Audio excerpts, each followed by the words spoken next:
the way for long-term satisfaction and success. Stoic philosophy has a lot to say about self-discipline. Marcus Aurelius, the Roman emperor and Stoic philosopher, once wrote, "You have power over your mind, not outside events. Realize this, and you will find strength." This powerful statement highlights the essence of self-discipline. It's about controlling our impulses, emotions, and actions, despite the external temptations and distractions that life throws our way. Seneca offers wisdom on the subject too. He advises us to be steadfast and control our desires rather than being controlled by them. He understood that true freedom comes from within, from our ability to govern ourselves and our appetites. But why is self-discipline so critical? Aristotle, the ancient Greek philosopher, sheds light on this.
He believed that we achieve excellence and virtue through habit.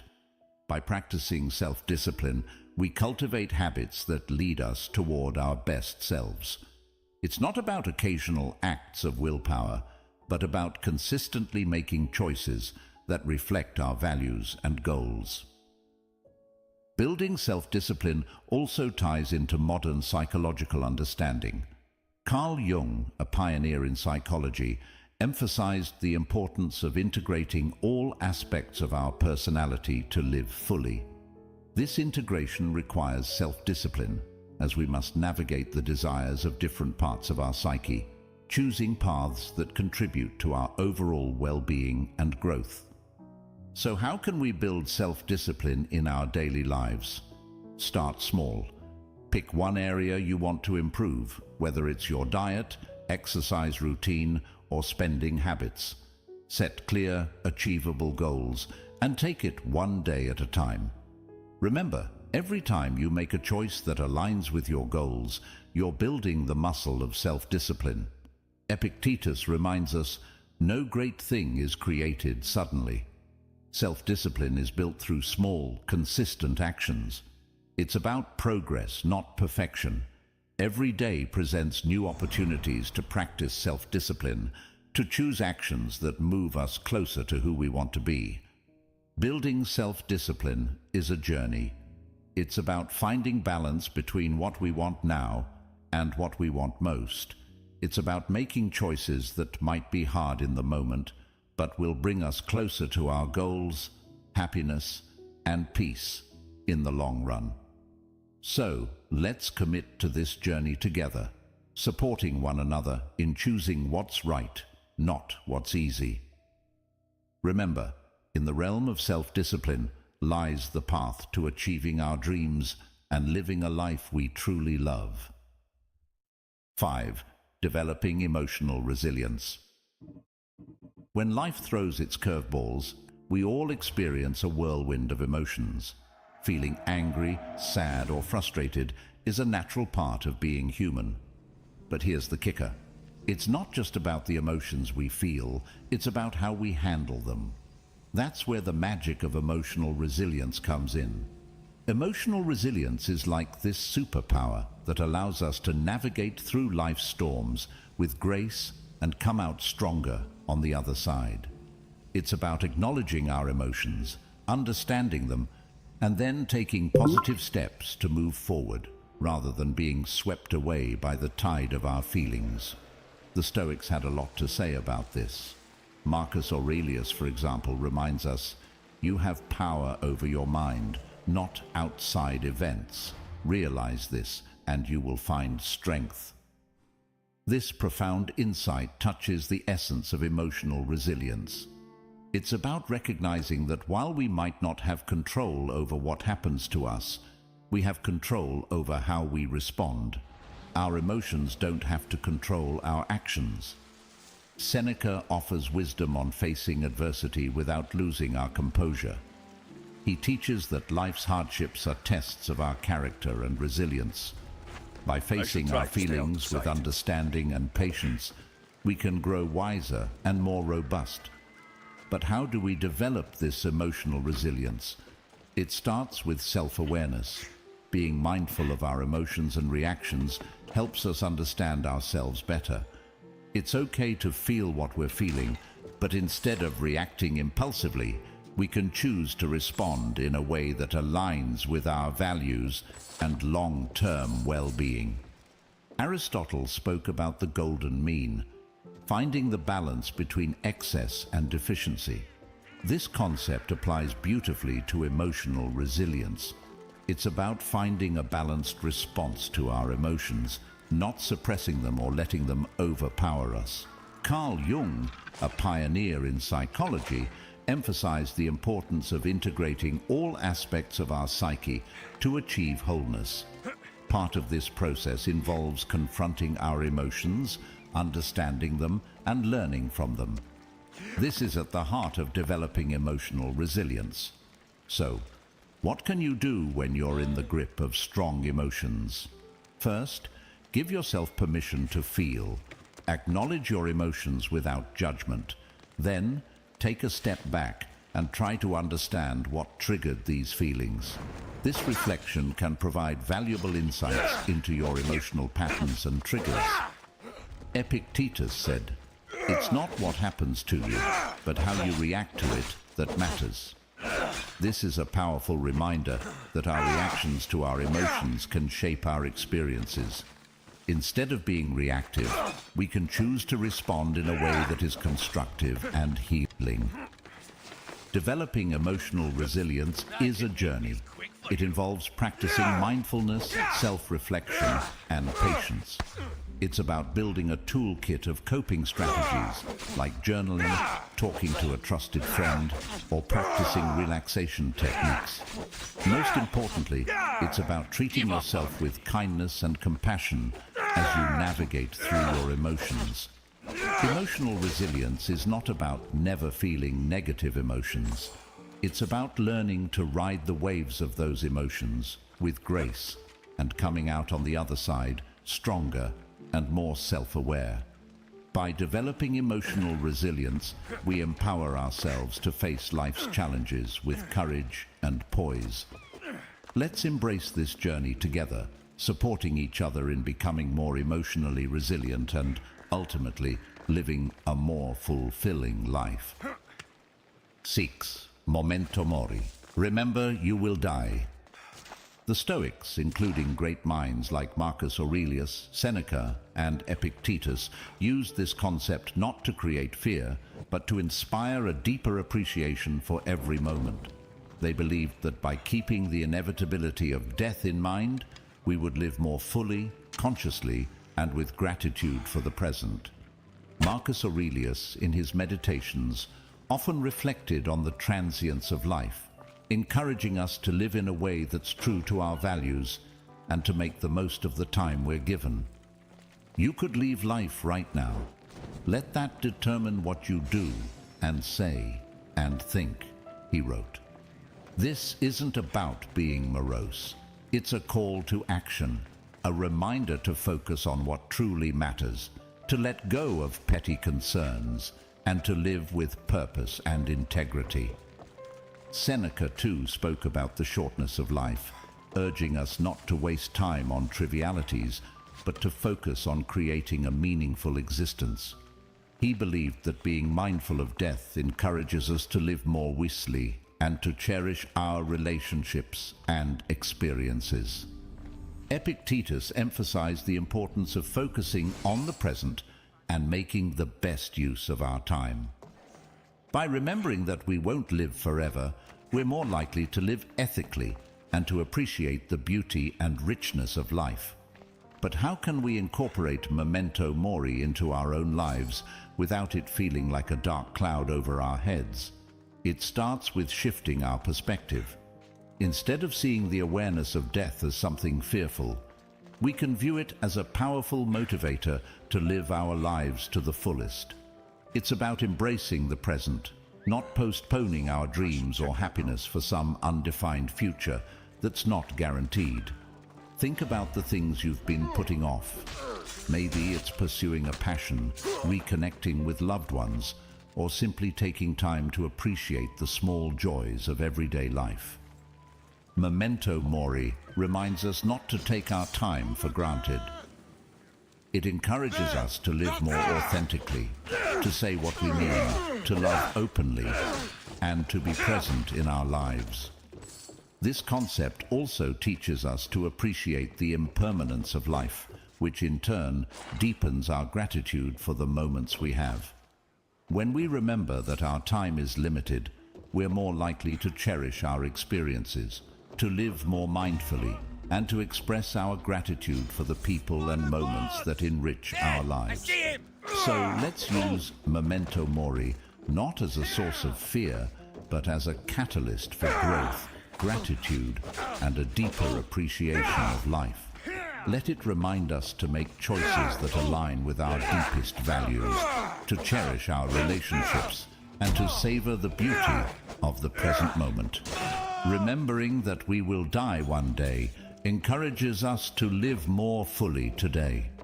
In embracing memento mori, we find a powerful reminder to live not in fear of death, but in celebration of life. Let's make every moment count, not because we're afraid of its end, but because we're in love with life itself. Let's live in a way that, when our time does come, we can look back with no regrets, knowing we lived fully, loved deeply, and appreciated the incredible journey that life is. 7. Practicing gratitude. It's fascinating how such a simple concept can have a profound impact on our lives. It's about shifting our focus to what we have rather than dwelling on what we're missing. This practice can be a real game changer, especially on those days that feel like an uphill battle. The Stoics, wise as they were, had a lot to say about gratitude. They believed that happiness doesn't come from having more, but from appreciating what we already have. Marcus Aurelius often wrote about the importance of focusing on the present and finding joy in the simple things. He said, "When you arise in the morning, think of what a precious privilege it is to be alive, to breathe, to think, to enjoy, to love." This is gratitude in its purest form, recognizing the value of life itself and the many gifts it offers us each day. Seneca talked about how our desires can lead us astray, always chasing after more and never finding true satisfaction. He suggested that by focusing on what we have and understanding that the best things in life are already within our grasp, we can find real contentment. Epictetus, known for his practical approach to Stoic philosophy, encouraged his followers to appreciate their current circumstances, whatever they might be. He believed that by accepting and finding value in our present situation, we could live a more fulfilled life. But how do we practice gratitude, especially when life throws curveballs our way? It starts with making it a daily habit. Each morning or evening, take a moment to reflect on 3 things you're grateful for. It could be as simple as a warm cup of coffee, a conversation with a friend, or the beauty of a sunset. This practice helps to rewire our brains to focus on the positive, boosting our mood and overall outlook on life. Gratitude also means embracing the challenges and finding lessons within them. Instead of asking, "Why is this happening to me?" we can ask, "What can I learn from this?" This shift in perspective can help us appreciate our experiences, both good and bad, as valuable steps on our journey. Moreover, practicing gratitude helps us build stronger connections with others. By expressing appreciation for the people in our lives, we not only brighten their day, but also strengthen our relationships. A simple thank you can go a long way in showing someone that they're valued and loved. Aristotle spoke about the importance of recognizing the good in our lives and striving for a virtuous life. He believed that gratitude was a key part of achieving eudaimonia, or true happiness, as it allows us to appreciate the goodness around us and within ourselves. Even modern psychology supports the benefits of gratitude. Studies have shown that people who practice gratitude regularly experience less anxiety, sleep better, and have a more positive outlook on life. It's like Carl Jung said, the word happiness would lose its meaning if it were not balanced by sadness. By acknowledging and being grateful for the full spectrum of our experiences, we find a deeper, more authentic form of happiness. So let's make gratitude a cornerstone of our daily lives. Let's celebrate the small victories, cherish the moments of connection, and find joy in the simple pleasures. By focusing on what we have, not what we're missing, we can cultivate a sense of abundance and happiness that shines from within. Remember, it's not happiness that brings us gratitude, it's gratitude that brings us happiness. Let's fill our glasses half full, raise them high, and toast to the beauty of gratitude in our lives. Cheers to finding the silver lining, even on the cloudiest of days. 8. Focusing on personal excellence. The Stoics had a profound understanding of personal excellence. They believed that excellence, or virtue, is the sole good, and that everything we do should aim towards living a virtuous life. Marcus Aurelius, for instance, is a prime example of someone who strived for personal excellence. He once said, "Waste no more time arguing about what a good man should be. Be one." This simple yet powerful statement encapsulates the essence of personal excellence. It's about embodying the values we admire and striving to live by them every day. Seneca emphasized the importance of self-improvement and learning. He advocated for a life lived in accordance with nature and reason, suggesting that true excellence comes from within and is reflected in our actions and choices. Epictetus highlighted the role of personal responsibility in achieving excellence.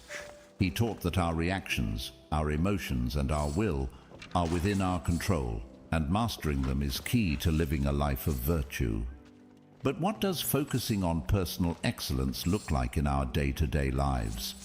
It starts with setting personal standards based on our values and aspirations, not societal expectations or the achievements of others. It's about knowing who we are, understanding our strengths and weaknesses, and taking consistent steps towards improvement. Personal excellence is also about resilience. It's about how we respond to setbacks and failures, not just our successes. Like Aristotle said, excellence is never an accident. It is always the result of high intention, sincere effort, and intelligent execution. It represents the wise choice of many alternatives. Choice, not chance, determines your destiny. This means embracing challenges as opportunities to learn and grow, rather than seeing them as obstacles. Moreover, focusing on personal excellence involves cultivating a growth mindset, a concept championed by modern psychology. It's the belief that our abilities and intelligence can be developed through dedication and hard work. This mindset encourages us to embrace challenges, persist in the face of setbacks, and see effort as a path to mastery. Personal excellence also means living authentically. It's about being true to ourselves and our values, even when it's not easy. It's about making choices that reflect who we are and who we want to be, and taking pride in our journey, including the struggles and the triumphs. Practicing gratitude, as we discussed earlier, ties into personal excellence too. By appreciating what we have and where we are on our journey, we foster a positive outlook that supports our growth and well-being. So, let's commit to focusing on personal excellence. Let's set our own standards, embrace our unique paths, and take pride in our progress. Remember, it's not about being perfect, it's about being proud of who we are and how we live. It's about celebrating our efforts, learning from our experiences, and always striving to be the best versions of ourselves. Together, let's make personal excellence not just a goal, but a way of life. 9. Not caring what others think. In a world saturated with social media, where likes, follows, and comments often dictate our self-worth, it's easy to fall into the trap of valuing ourselves through the lens of others' opinions. But here's a liberating truth. Your worth isn't based on external validation. It's about being true to yourself, embracing your authenticity, and living in alignment with your values. The Stoics, those ancient philosophers we keep turning to for timeless wisdom, had a lot to say about this. They taught that our inner peace and freedom come from focusing on what's within our control, our actions, our thoughts, our integrity, not the fluctuating opinions of others. Marcus Aurelius wisely stated, "I have often wondered how it is that every man loves himself more than all the rest of men, but yet sets less value on his own opinion of himself than on the opinions of others." This striking observation highlights the paradox many of us live with, valuing others' judgments over our own self-assessment. Seneca echoed this sentiment by emphasizing the importance of living a life true to oneself, not one shaped by the expectations or approval of others. He believed that true contentment comes from within, from living a life that's congruent with our principles and values. Epictetus taught that worrying about others' opinions is outside our control and therefore not worth our energy. He encouraged focusing instead on our own actions and on living virtuously, as that's where our true power lies. So, how can we start caring less about what others think and more about being true to ourselves. First, it's about understanding that you are the author of your life story. You have the power to define your worth, not society, not your social media followers, nor the people around you. It's about grounding your self-esteem in who you are, the values you stand for, the kindness you spread, and the effort you put into being your best self. Second, practice self-reflection.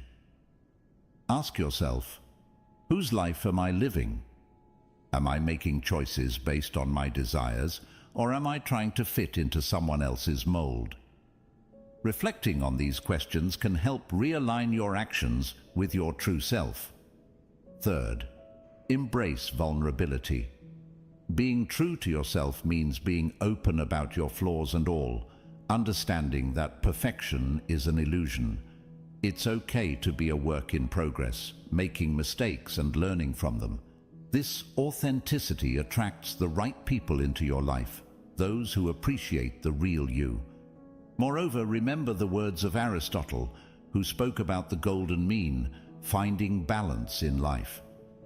Applying this to our concern for others' opinions, it's about finding a healthy balance between considering constructive feedback and maintaining our autonomy and self-worth. Incorporating a Stoic mindset into our lives means understanding that our worth is determined by our virtues, our actions, and our commitment to living a meaningful life, not by external accolades or approval. It's about building a strong inner fortress that remains unshaken by the fleeting opinions of others. Let's commit to valuing ourselves for who we truly are, not for the likes, follows, or approval we receive. Let's be courageous in our authenticity, living lives that resonate with our deepest truths. Remember, your worth is inherent and unique, and by being true to yourself, you shine your light in the most genuine way possible. Let's not just navigate life, but thrive in it, with the confidence that comes from knowing we are living authentically, aligned with our values, and true to ourselves. 10. Accepting change. Here's the thing. Accepting change is not just necessary, it's vital for our growth and happiness.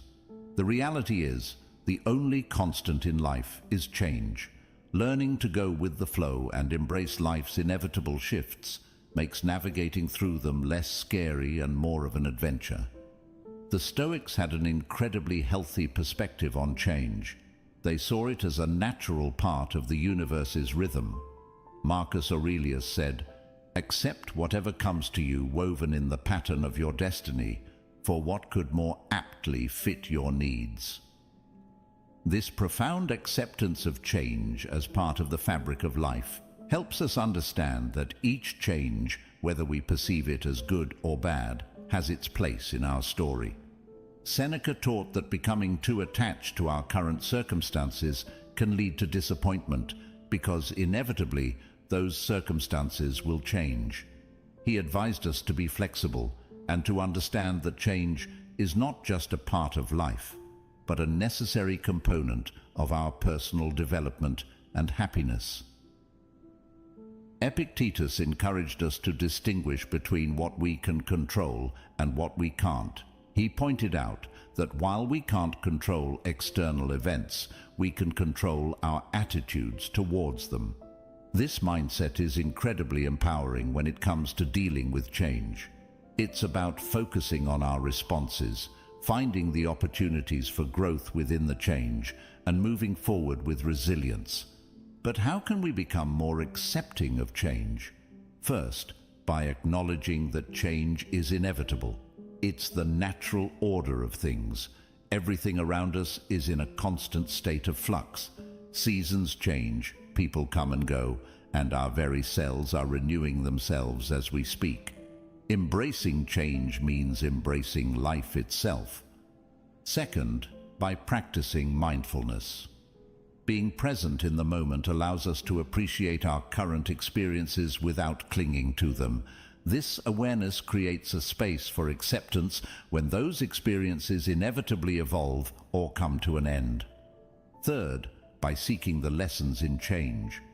Every shift in our lives, no matter how challenging, comes with opportunities to learn and grow. Instead of asking, "Why is this happening to me?" we can ask, "What can I learn from this?" This shift in perspective can turn the challenges of change into stepping stones for personal development. Aristotle spoke about the importance of pursuing a virtuous life as the key to happiness. Part of virtue is adaptability, the ability to navigate life's changes with grace and wisdom. It's about finding balance and harmony within the flux of life. Modern psychology supports this Stoic approach to change. Viewing change as an opportunity rather than a threat can significantly reduce our stress and anxiety levels. It can enhance our resilience, making us better equipped to handle whatever life throws our way. Let's remind ourselves that change is not just something to endure, but to welcome as a natural, enriching part of our journey. By accepting change, we open ourselves to new experiences, growth, and the beautiful unfolding of our unique paths in life. Remember, going with the flow isn't about passivity. It's about actively engaging with life in its full, dynamic complexity. Let's navigate the currents of change with courage, grace, and a heart open to the endless possibilities that change brings. 11. Practicing compassion and empathy. Despite our differences, we're all in this together, navigating the complex journey of life. By fostering an understanding and caring attitude towards others, we contribute to making the world a kinder, more loving place. The Stoics, those ancient philosophers who continue to enlighten us with their timeless wisdom, placed great importance on the virtues of compassion and empathy. They believed in the interconnectedness of all humans and taught that kindness and understanding towards others are essential aspects of living a virtuous life. Marcus Aurelius, for instance, reminded us that human beings are social creatures by nature, meant to live in harmony and cooperation with one another. He said, "What brings no benefit to the hive brings none to the bee." This beautifully illustrates the idea that our well-being is intrinsically linked to the well-being of others. Seneca emphasized the importance of treating others with kindness and generosity. He argued that compassion is a natural human instinct, and that by helping others, we also help ourselves. In his writings, Seneca encourages us to extend our empathy even to those who have wronged us, understanding that they too are acting out of their own struggles and limitations. Epictetus taught that we should strive to understand others' perspectives, recognizing that everyone has their reasons for their actions. This doesn't mean condoning harmful behavior, but rather approaching others with a mindset of empathy, seeking to understand their experiences and viewpoints. But how can we practice compassion and empathy in our daily lives? It starts with listening, truly listening to the stories, experiences, and feelings of those around us. It's about putting ourselves in their shoes, imagining their struggles, their joys, their fears, and their hopes. This act of understanding can bridge the gap between us, fostering a sense of connection and shared humanity. Another way to cultivate compassion and empathy is through acts of kindness, no matter how small. A smile, a kind word, a listening ear. These can all make a significant difference in someone's day. By being present and attentive to others, we signal that they matter, that their feelings and experiences are valid and important. Practicing compassion and empathy also means being there for others in times of need, offering support and understanding without judgment. It's about recognizing the value and dignity of every person, regardless of our differences. The ancient philosopher Aristotle spoke about the importance of friendship and the role of empathy in building strong, meaningful relationships. He believed that true friends not only share in each other's joys, but also in their sorrows, supporting each other with empathy and understanding. Modern psychology supports the Stoic emphasis on compassion and empathy, showing that these virtues not only enhance our relationships, but also our own emotional well-being. By caring for others, we foster a sense of belonging, purpose, and happiness in our own lives. Let's remind ourselves that behind every face is a story, behind every action is a reason, and that by understanding and caring for each other, we make the world a kinder, gentler place. In doing so, we not only enrich the lives of those around us, but also find deeper fulfillment and joy in our own lives. Together, let's spread kindness like confetti, creating ripples of compassion that transform the world, one act of empathy at a time. 12. Reflecting and reviewing regularly. This is about taking a pause, a real, meaningful pause, to look back on our actions, our thoughts, and the paths we've tread. It's about growth, introspection, and aligning our lives with our deepest values. In a world that's always rushing forward, this practice is our anchor, ensuring we're not just being swept away, but are sailing in the direction that's true to us. The Stoics, with their profound insights into human nature, placed immense value on the practice of reflection. Marcus Aurelius, in his personal writings, which we now treasure as meditations, offered a model of this practice. He didn't just rule an empire, he took the time to examine his life, his decisions, and his moral compass through writing. He saw this reflection as essential to living a life of virtue and purpose. The happiness of your life depends upon the quality of your thoughts, he wrote, reminding us that our internal dialogue shapes our external reality. Seneca recommended regular self-assessment as a way to foster self-improvement and wisdom.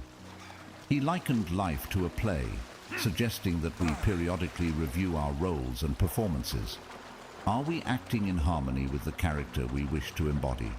Are our actions reflective of the script we value, the script of our lives? Epictetus encouraged his students to end each day with a review of their actions and attitudes. This wasn't about self-criticism, but about self-awareness and growth. He urged us to ask ourselves, what did I do well? What did I do wrong? What duties left undone?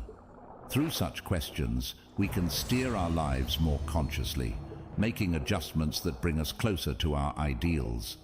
But how do we incorporate this Stoic practice of reflection and review into our modern lives? First, by making it a habit. Dedicate a few minutes each day, perhaps before bedtime, to reflect on your day. What were your victories? Where did you face challenges? And how did you respond? This practice can start as a mental exercise, but writing it down can enhance its benefits, giving you a tangible record of your journey. Second, use reflection as a tool for gratitude. In reviewing your day, also take note of the moments, no matter how small, that brought you joy or gratitude. This balances our natural tendency to focus on the negative, cultivating a more positive outlook on life.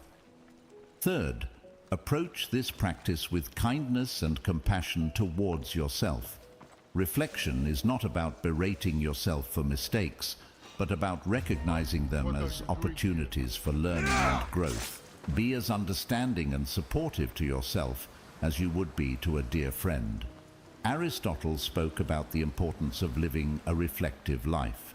He believed that true wisdom comes from understanding ourselves, our actions, and our place in the world. This reflection is the essence of living an examined life, one that's in accordance with virtue and excellence.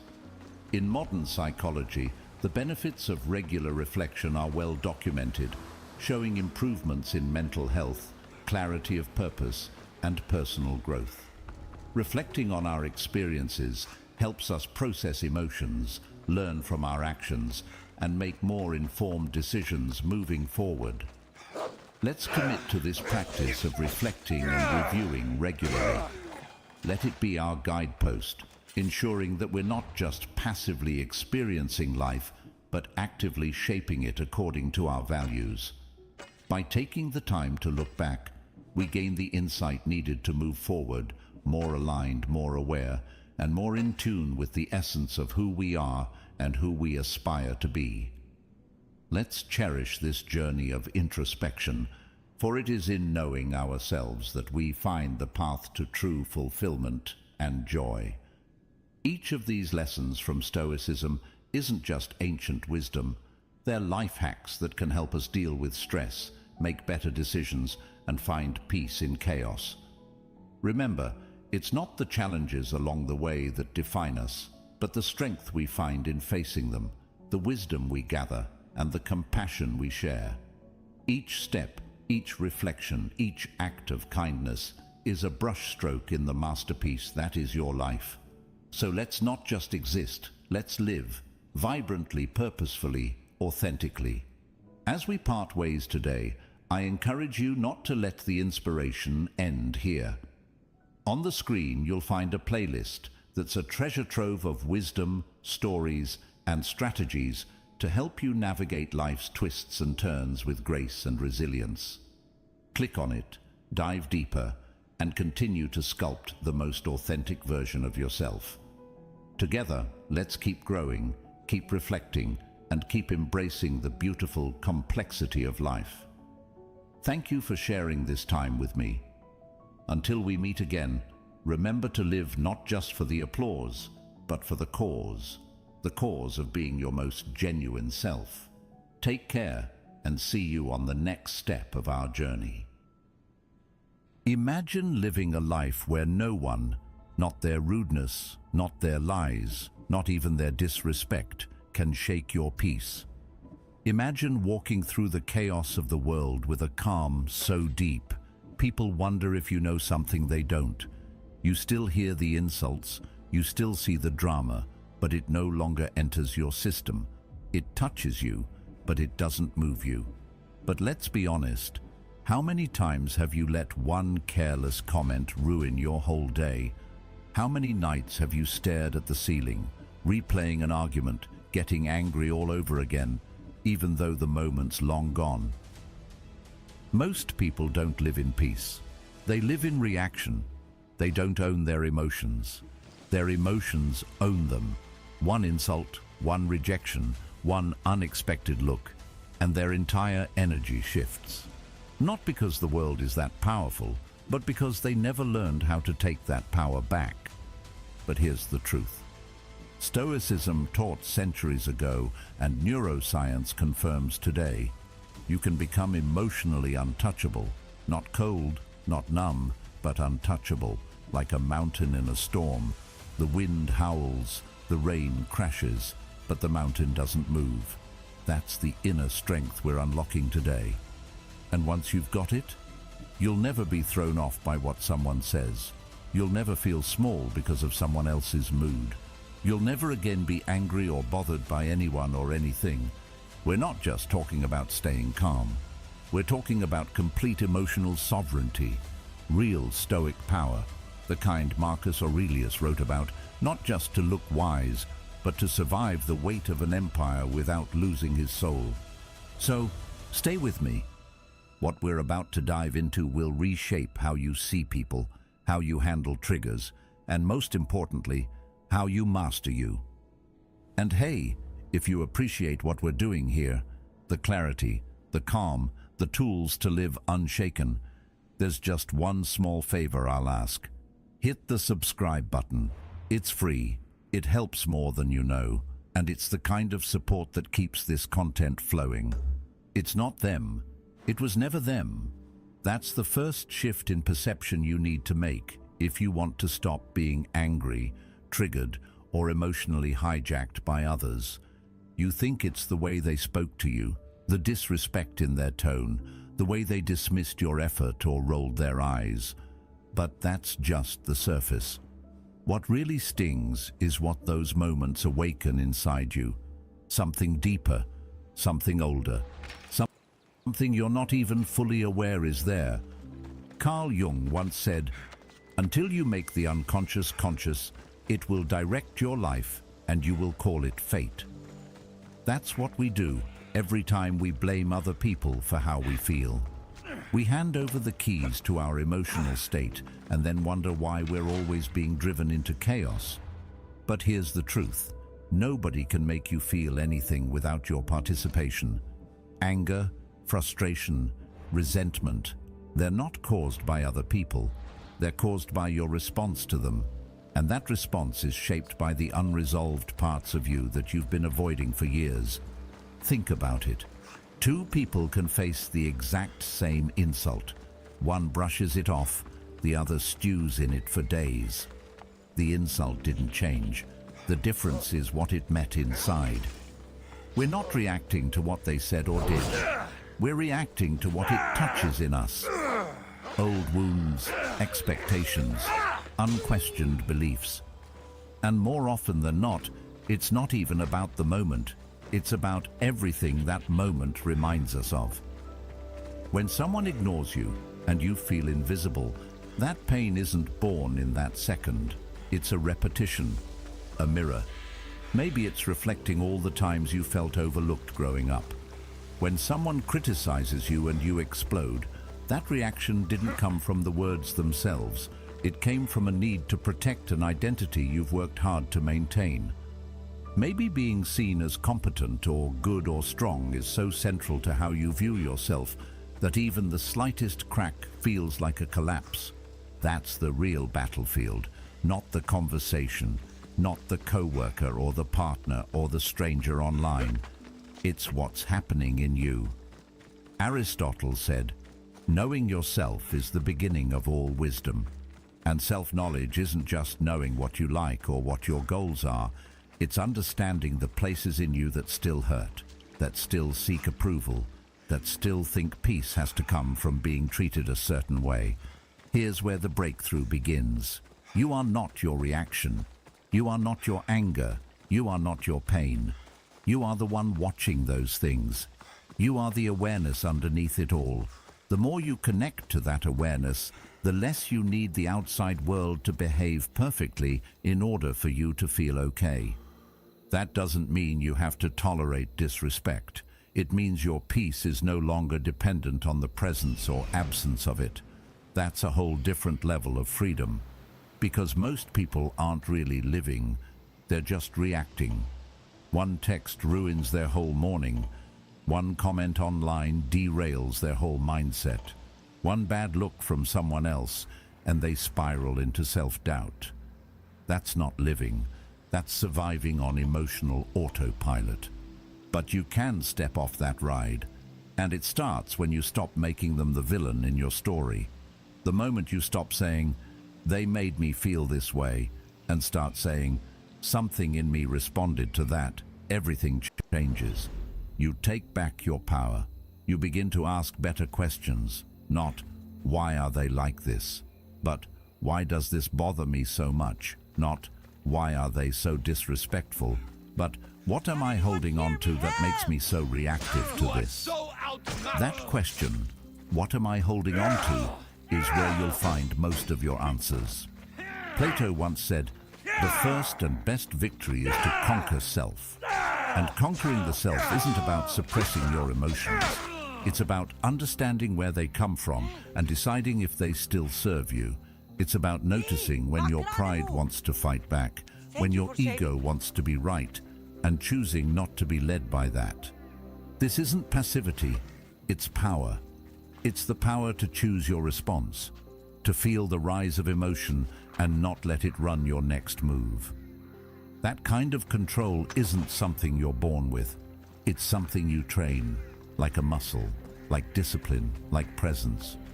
The people who trigger you the most, they're your greatest teachers, not because they're wise or kind or helpful, but because they show you exactly where you're still attached, where you're still raw, where you've built an identity that depends on others treating you a certain way to feel valid.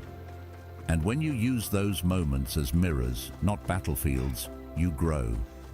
That's the difference between reacting and evolving. Socrates once said, "Let him who would move the world first move himself."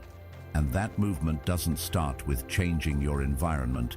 It starts with watching yourself more clearly, becoming aware of the stories you tell when something doesn't go your way, the assumptions you make, the roles you play, the truths you hold on to without question. When you believe someone should treat you better and they don't, that gap between expectation and reality becomes suffering. But when you accept that people will act based on who they are, not who you are, you stop tying your emotions to their behavior. You become unshakable because your peace is no longer reactive, it's rooted. You don't get offended as easily. You don't chase apologies. You don't need everyone to get you or agree with you or like you. You know who you are. And that knowing becomes your anchor, even when the storm.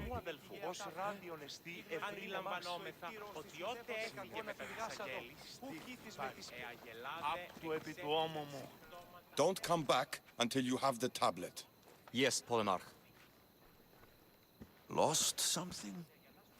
Not lost. Stolen. Stentor sent me. Said you've been having trouble with spies. I take an Athenian spy over a Spartan traitor. Either way, he must be found. He took a tablet with vital intelligence. Where is your spy?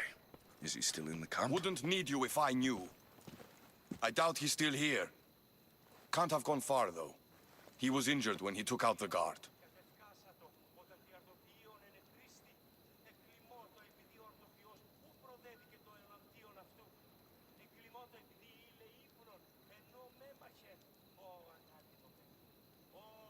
This doesn't sound like something a Spartan would do. He could be an imposter. We've had raids on our supplies recently. And Megaris has more mercenaries than a goat has ticks. And what man would turn their back on Sparta? I'll get him, and your tablet.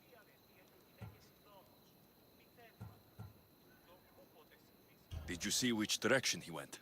The men said he went towards the hill. Easier to avoid pursuit in that terrain.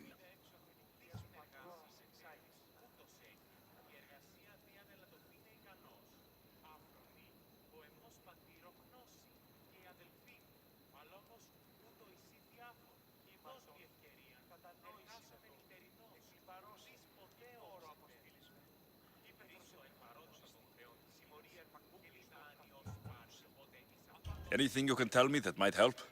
The area is hotly contested, but Sparta is winning. We are pushing the Athenians back. But due to the war, the forests and mountains have become a hive of bandits and mercenaries. I mean, about where your spy might have gone? He's injured, and there's a spring up there in the forest. If it was me, I would have headed there.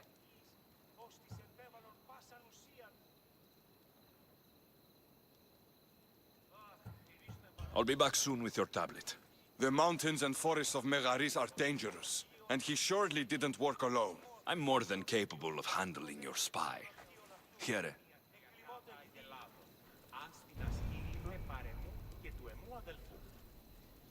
Αντιλαμβανόμεθα ότι ό,τι έφυγε μετά τις αγέλες, αγελάδε εξέφυναν συμπτώματα θέρμης. Because you've stopped trying to control things that were never yours to control. You've stopped outsourcing your peace to people who are just as lost and reactive as you once were. You've stopped depending on the world to reflect back your worth. That's what Stoicism has always been about. Epictetus taught that we should concern ourselves only with what's within our control, our thoughts, our actions, our beliefs. Everything else, what people say, what they do, how they treat us, is external. If you anchor your calm to the external, you'll never be steady. But if you learn to rest it in the internal, nothing can move you. That's the invitation, to move through life with grace, not because life is gentle, but because you are grounded, to face criticism, rejection, misunderstanding, and remain clear, not numb, not shut down, but strong, centered, awake. The next time someone tries to provoke you, let it pass through. Don't deny the reaction, just don't identify with it. See it rise, watch it fall. Let it be what it is, a ripple, not a wave. And if it still gets to you, if the sting lingers, If the thoughts come back later, good. That's not failure. That's the doorway. That's where you walk through and say, here's where I still need to do the work. Because the goal isn't to become emotionless. The goal is to become emotionally free, not controlled by impulses, not ruled by pride, but aware, intentional, unbothered, not because you avoid life, but because you face it so deeply, it no longer scares you. Come on. And when you live from that place, people notice. They may not say it out loud, but they feel it. The steadiness, the calm, the energy that says, Come on. you can bring me chaos, but you won't pull me into it. That's not arrogance, that's mastery. And if you've made it this far, there's a reason. Some part of you knows it's time to stop giving your peace away to people who don't even know what they're doing. Some part of you knows that your calm is too precious to keep handing out in exchange for approval, validation, or control. You weren't born knowing how to react to rejection. You didn't arrive in this world with a detailed manual that said, when someone disrespects you, flare up. When they ignore you, crumble. When they criticize you, defend your pride at all costs. Those reactions, the quick anger, the defensiveness, the need to prove something, those were learned, passed down, absorbed, like second-hand smoke. You didn't write the script, you just started playing the part. That's what makes this so powerful to realize.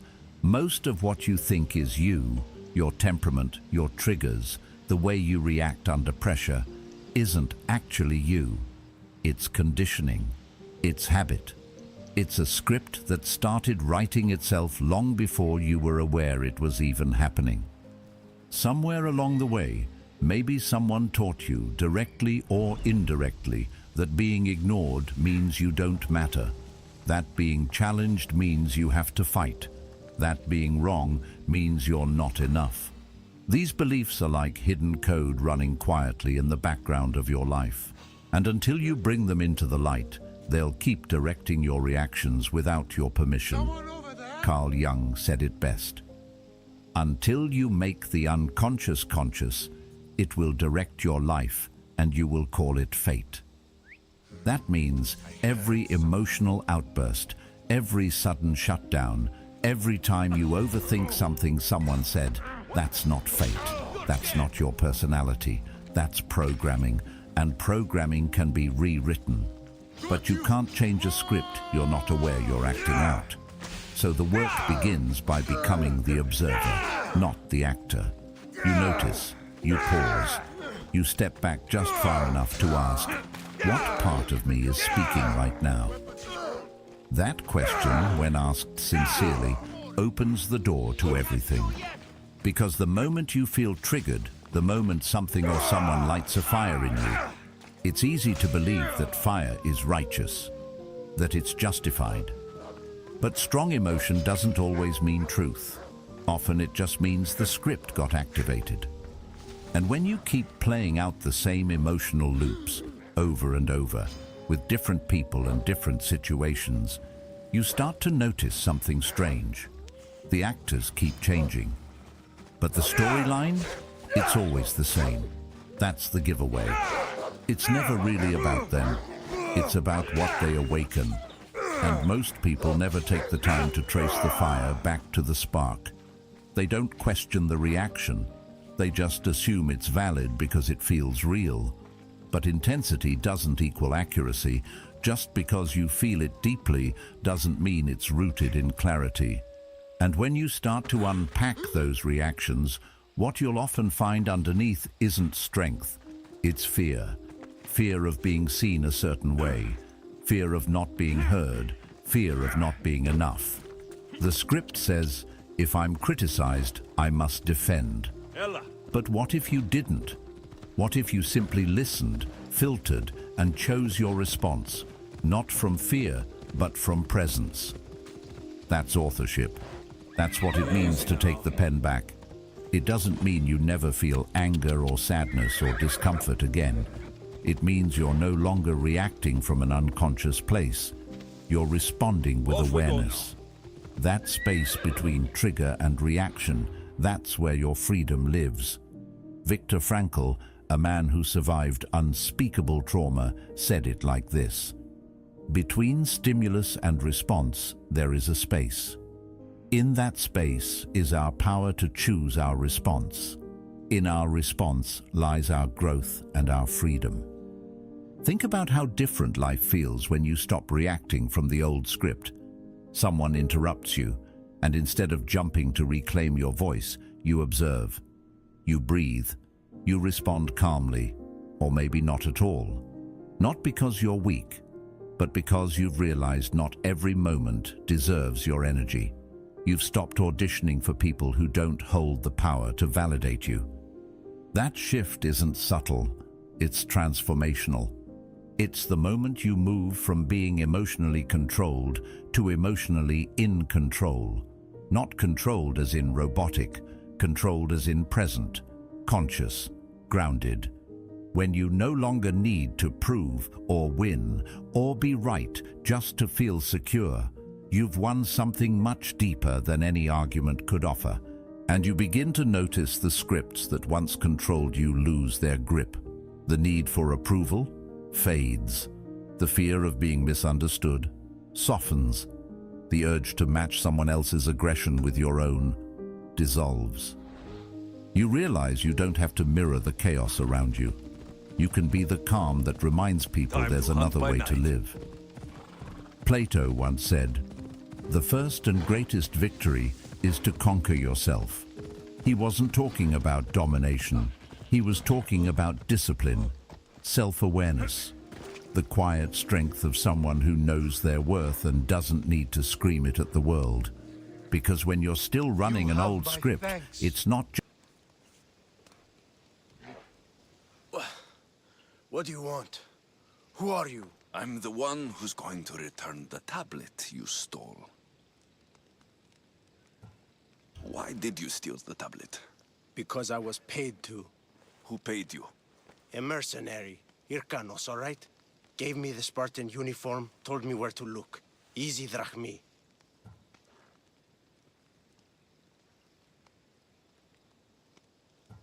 How did you get into the camp? Spartans never suspect their own. Too busy looking down on the rest of us. Malakes. Give it to me. I'm not leaving without it. There's no winners in this war. But there are opportunities. Perhaps we could come to an arrangement?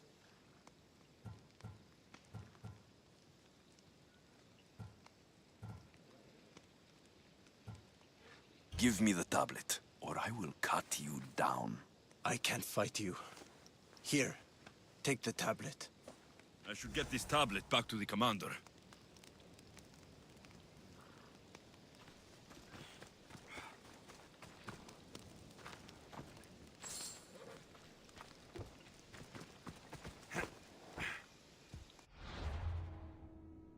Just your emotions that suffer.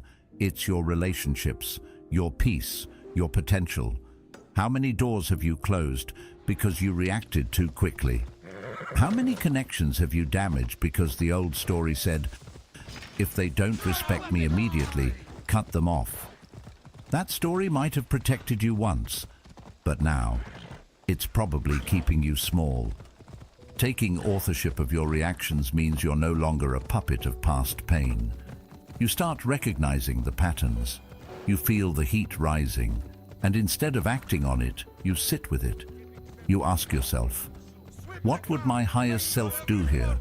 And then you do that, even if it's hard, especially if... Come on, find the bastard!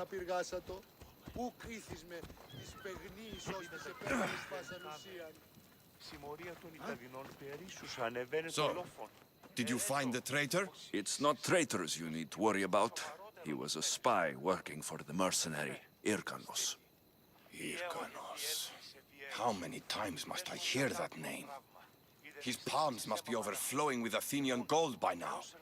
Did you get the tablet?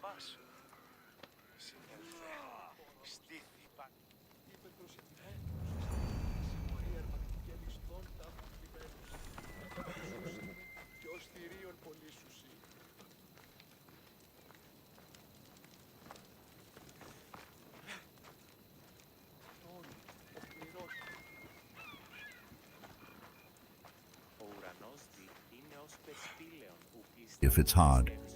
Socrates once said, "The unexamined life is not worth living." And if that feels too heavy, let's flip it. The examined life is where you find your peace. That's where you begin to experience something rare in this world. Sovereignty over your inner world. That's not something someone gives you. That's something you claim. And yes, it takes work. Yes, it's uncomfortable at times. Watching yourself isn't always fun, but neither is staying stuck in patterns that keep you reactive, restless, and resentful. When you stop reacting from the script, you start writing something new. You stop being the echo of every harsh word you've ever heard. You stop playing out roles written by fear, ego, or childhood defense mechanisms. You start living from choice. And people around you will feel the difference. They'll notice you don't flinch the way you used to, that you're not baited by sarcasm or passive aggression, that you don't need to win every interaction. There was a transport ship due to arrive in port. The military consulted me for a good omen before it left. It should have been safe. So what happened to the ship? Well, I heard it was sunk by a captain who looked a lot like you. I'm sure you had your reasons, but the infantry needs the supplies that are deep in shark-infested waters.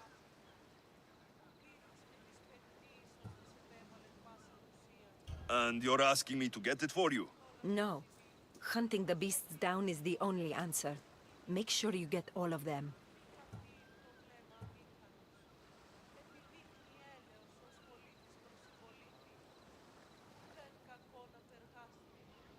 I'm in. By Zeus, that's a relief. I'll come back when I'm done.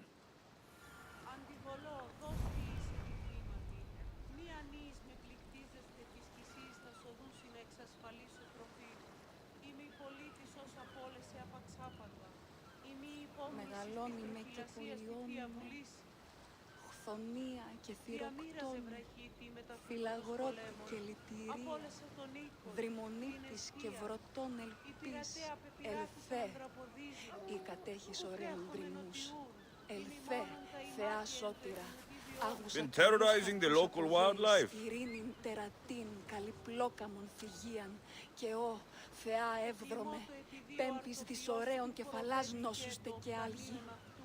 Εκλιμότο επειδή ήλε ύπνον, ενώ μέμαχε, ο ανάλγητον παίγνιον, ο οι θεοί εμπέζουσι πάνω. Επικαλούμεσαι, Μάκαρ, πολιώνυμε, πυρίπολε και τελετάρχα, Θεόν Πάτερ Ιδέ και Ιέ.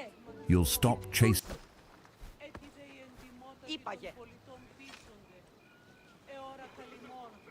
closure from people who can't even give it to themselves. You'll stop needing every misunderstanding to be corrected. Sometimes you'll just let it go. Not because you're defeated, but because you've chosen peace over performance. That's emotional authorship. That's power. And here's what's even more beautiful. When you start living this way, your presence becomes medicine for yourself, for others. You give people permission to slow down, to reflect, to drop their guard, because your stillness reminds them that maybe, just maybe, they don't have to keep playing the same roles either. So the next time you feel triggered, remember this, that first surge of emotion. It's not you, it's the script, and you don't have to follow it. You can pause, breathe, reclaim the pen, and write something better. Every time you do, you become less of a puppet and more of a presence, less of a reaction and more of a response. And that, right there, is the path to peace. Because the only real control you have is how you choose to show up. Not what they do, not what they say, just you, your awareness, your choices, your script. And if you've come this far and something in you is waking up, if this resonates in a way you didn't expect, it's not by accident. You were meant to hear it. You didn't lose control when they said the words. You lost it the moment you took them personally, That split second when your heart tightened, your jaw locked, and your mind began spinning with comebacks and judgments, that was the real surrender.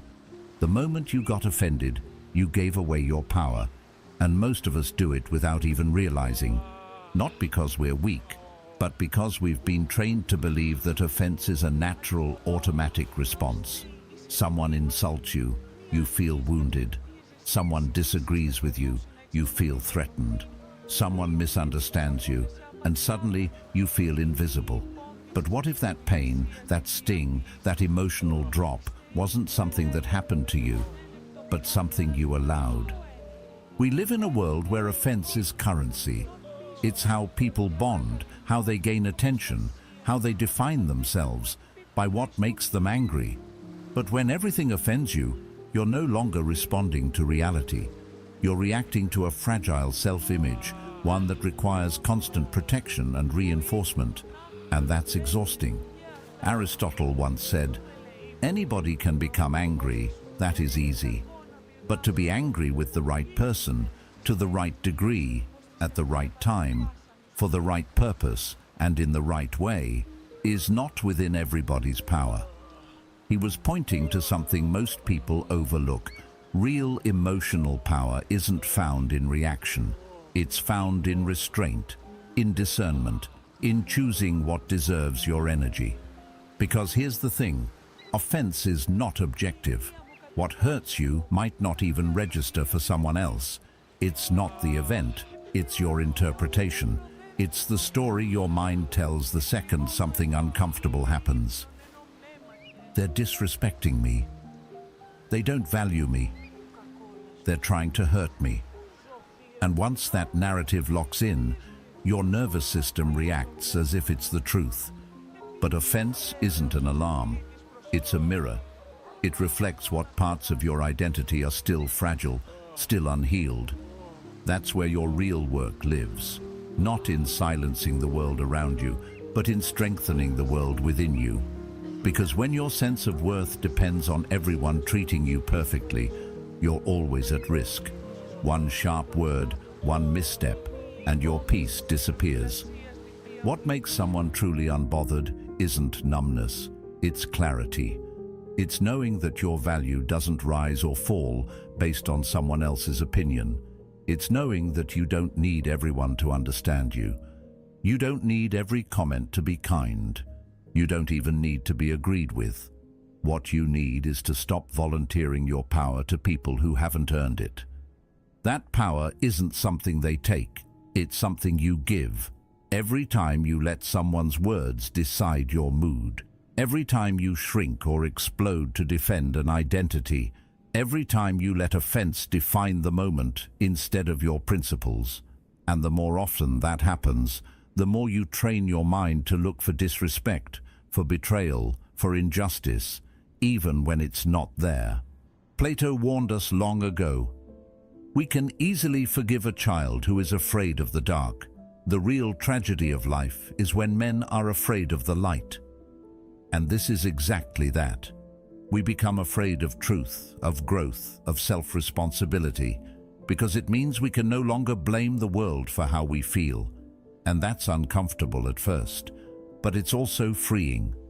Because if you're not responsible for your reactions, then you're just a puppet. You're always at the mercy of the next person's behavior, the next careless comment, the next disagreement. But if you are responsible, then everything changes. You realize you have options. You can pause, reflect, reframe, choose. You can learn to ask yourself better questions in the heat of the moment. Not, why are they like this? But, why does this hit me so hard? Not, how dare they? But, what part of me still needs this kind of validation? That level of self-honesty might sting at first, but it liberates you, because it puts the focus back where it belongs, on your inner world. You start to see offense not as an injury, but as insight, as feedback, as a signal that something in you is still raw, still seeking approval, still trying to prove its worth.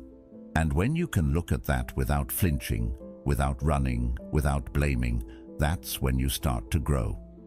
Socrates once said, "The secret of change is to focus all of your energy not on fighting the old, but on building the new."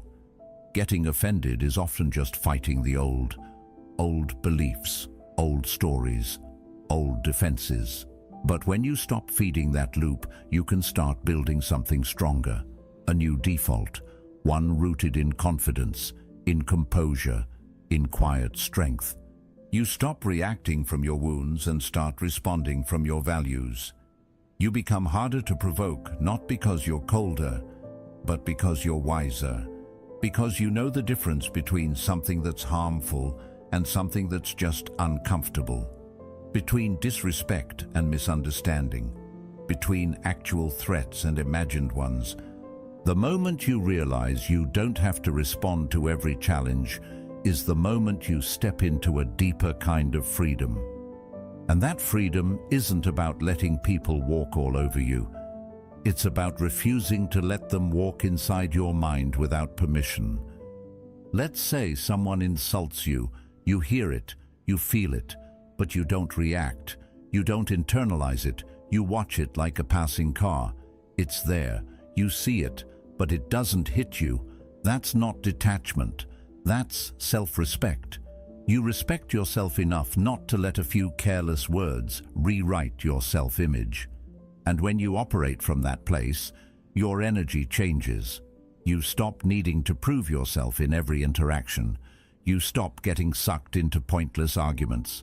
You stop throwing away your peace like it's cheap. And people feel it. They may not say it, but they sense the difference. That groundedness, that emotional weight, that quiet command that says, "I'm not here to be triggered, I'm here to be free."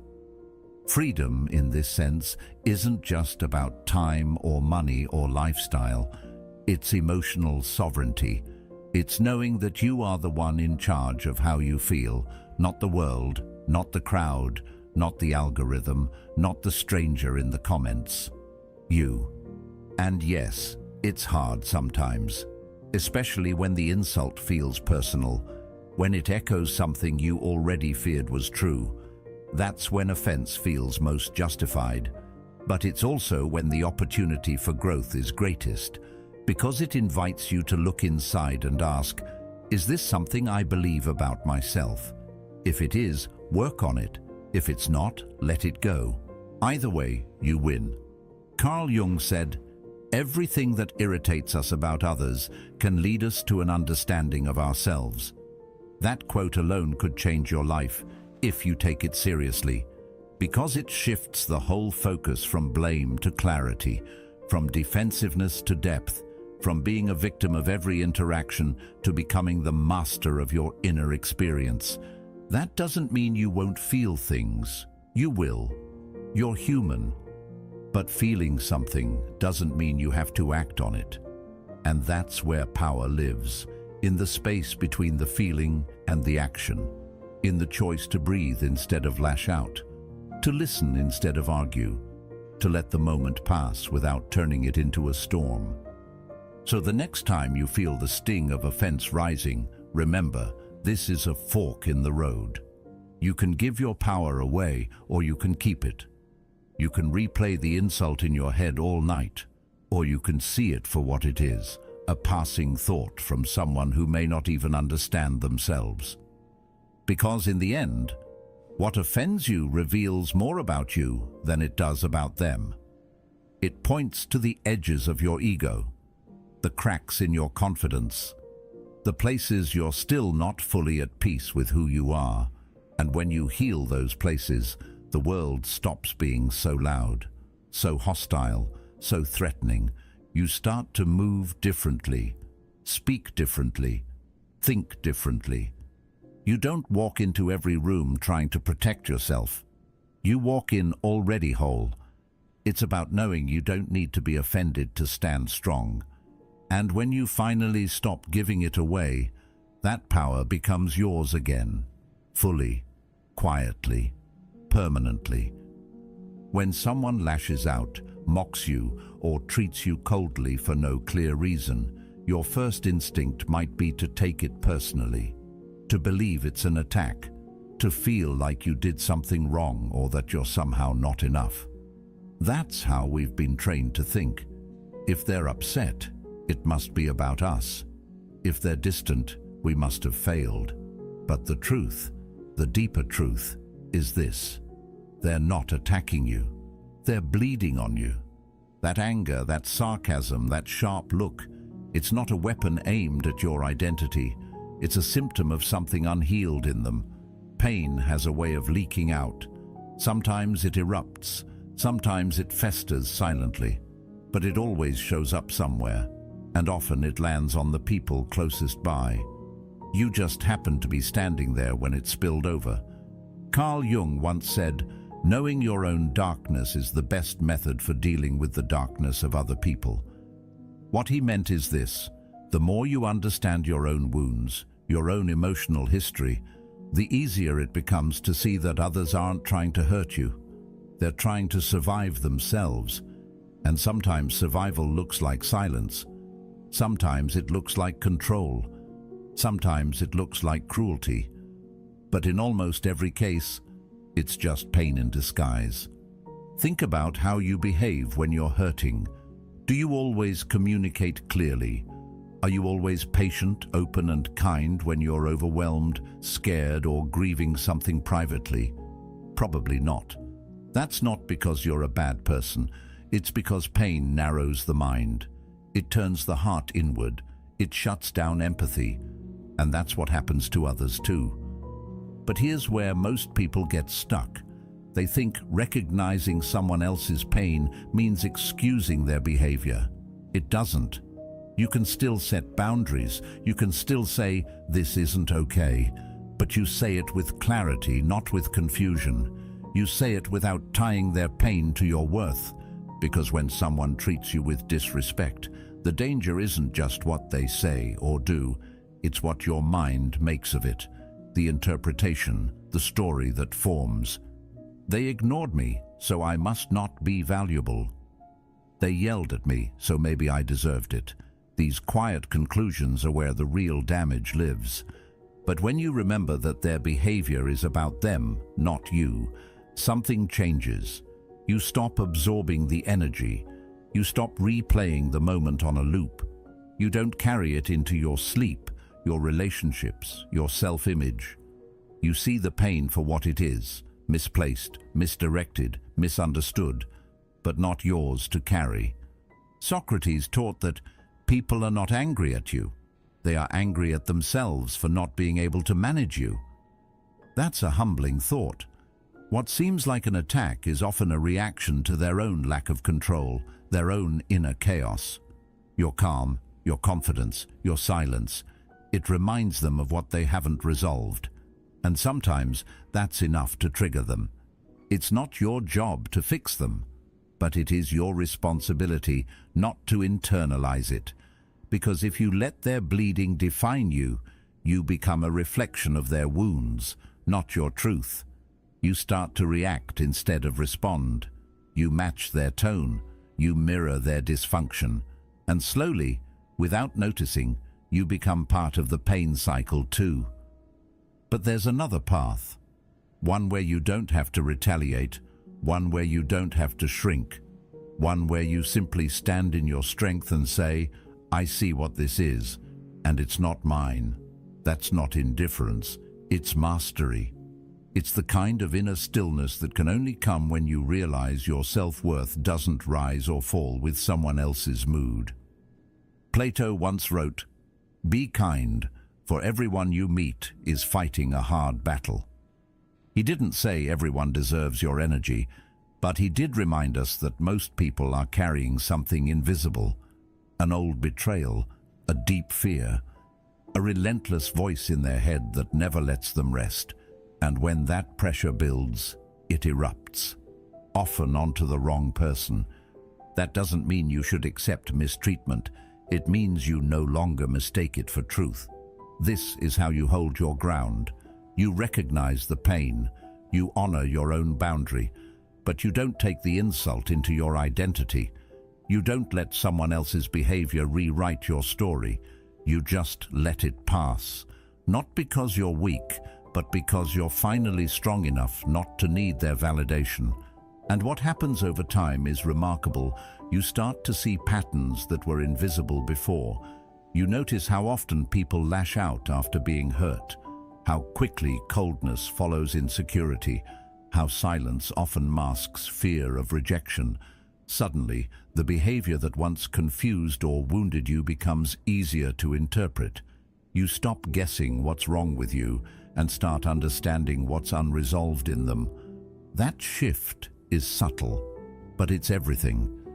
It's the difference between spending hours trying to fix yourself to win someone's approval and spending that same time returning to your own peace. It's the difference between reacting with anger and responding with clarity.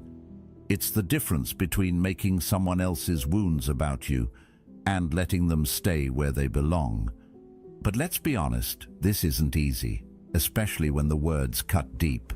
When they come from someone you love or someone you trusted, in those moments it's natural to feel shaken. That's okay. You're not a robot. You're not here to be untouched. But you are here to be aware, to notice the reaction, to witness it, and then to remind yourself, this pain is theirs, not mine. Because the moment you internalize it, you make it part of your identity. And once it's in there, it becomes harder to shake. You carry it into the next interaction, the next relationship, the next version of yourself. And before you know it, your reflection is shaped not by truth, but by wounds that never belonged to you. Aristotle said, "We are what we repeatedly do." Excellence, then, is not an act, but a habit. So is peace. So is presence. So is emotional freedom. It's not a one-time epiphany. It's a daily choice. To return to your center, to see things clearly, to feel the pain without becoming it. The next time someone is sharp with you, try this. Pause. Take one breath, then say silently, "This is their storm, not mine." You don't need to fix it. You don't need to understand it. You just need to know that it's not a reflection of you. And if that helps even once, if it saves your peace for one day, then it's worth it. Because the people who bleed on you, they may never know the impact of their words, but you do. And that awareness gives you something rare, the ability to stop the cycle, to end the transfer of pain, to feel what's happening around you without letting it redefine what's happening within you. So when the world gets loud and the comments get sharp and the people around you forget their own worth and try to project it onto you, stay rooted, not defensive, not dismissive, just steady. No one tells you this when you're young, but the deepest emotional pain you'll feel in life often won't come from what people do. It'll come from what you expected them to do, and they didn't. That sting you carry, the disappointment that lingers.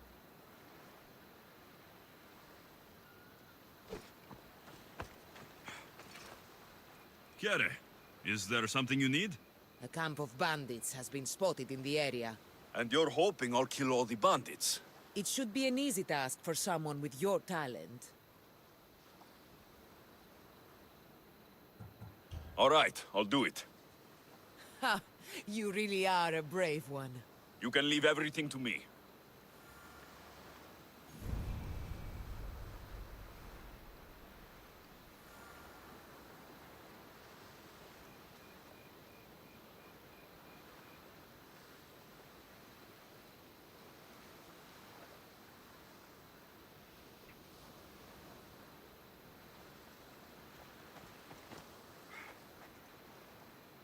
In your head late at night. It's usually not about the words said or the silence that followed. It's about the invisible contract you were holding on to. The one that said, if I'm kind, they'll respect me.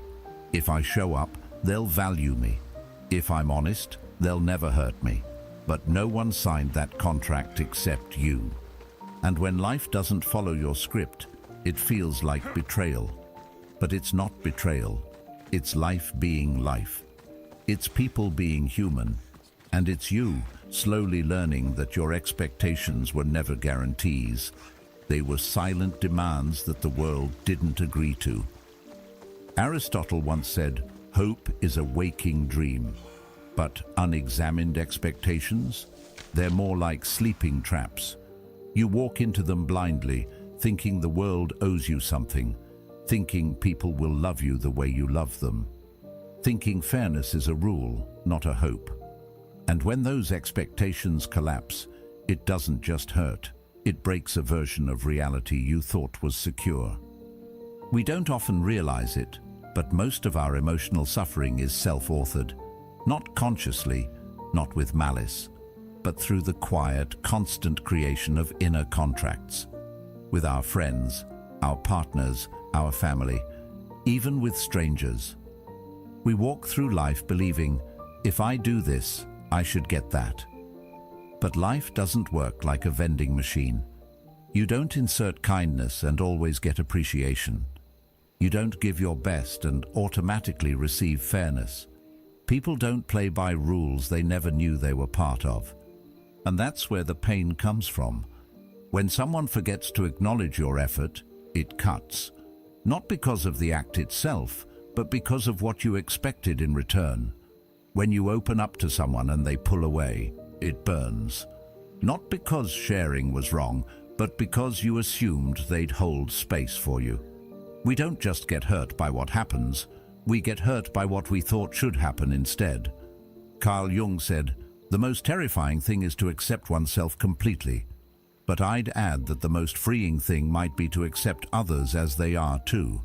Not as we hoped they'd be, not as we assumed they'd act, but as they actually show up. Because when you stop expecting people to behave like versions of themselves you created in your mind, you finally let reality breathe. And with that breath comes peace. This doesn't mean giving up on standards. It doesn't mean settling or tolerating harm. It means learning the difference between a value and an expectation. A value is how you choose to live. An expectation is how you believe others should live in response. One gives you power. The other slowly drains it. Plato once said, "Wise men speak because they have something to say. Fools because they have to say something." In a similar way, wise people give because it's who they are, not because they're trying to force an outcome. When you remove the hidden strings from your actions, you start doing things from love, not leverage. That's rare, and that's powerful. Think of how often you've felt let down by someone who didn't even know they were on a stage, reading from a script you wrote in your head. You thought, they should know better, they should have said something, they should have shown up. But maybe they weren't trying to hurt you. Maybe they were just being themselves, imperfect, unaware, or operating from their own unspoken scripts. And maybe the real pain wasn't from what they did, but from what you expected them to do and never questioned until it was too late. Socrates reminded us, the only true wisdom is in knowing you know nothing. That includes knowing how someone should respond or what someone should feel. The truth is, we barely understand ourselves fully. So expecting others to meet us exactly where we think they should, at the exact emotional level we hoped for, that's setting yourself up to suffer. What if you started giving without needing something in return? What if you loved people for who they are, not who you hope they'll become?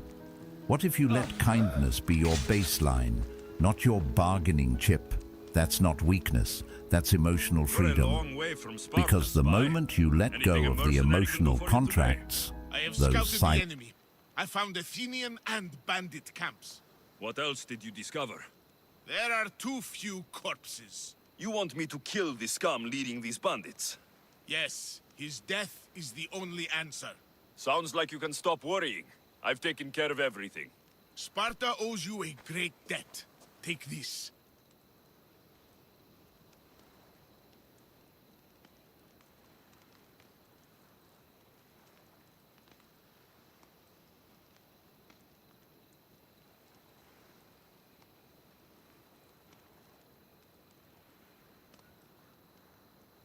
Doesn't look like this life is offering you much. But another awaits aboard my ship. Sail with me. We need someone like you. Even spies have honor.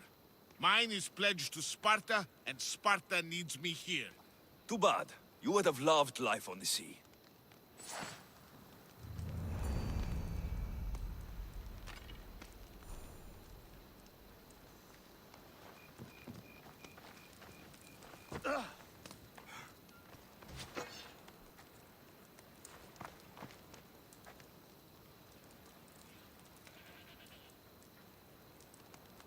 Silent agreements where you believed your effort should guarantee you something, you start seeing people and situations more clearly. You respond based on values, not resentments.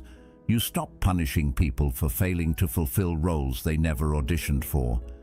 It's not easy at first. The ego loves to keep score. I did this. Why didn't they do that? But the soul doesn't play that game. The soul gives. The soul forgives.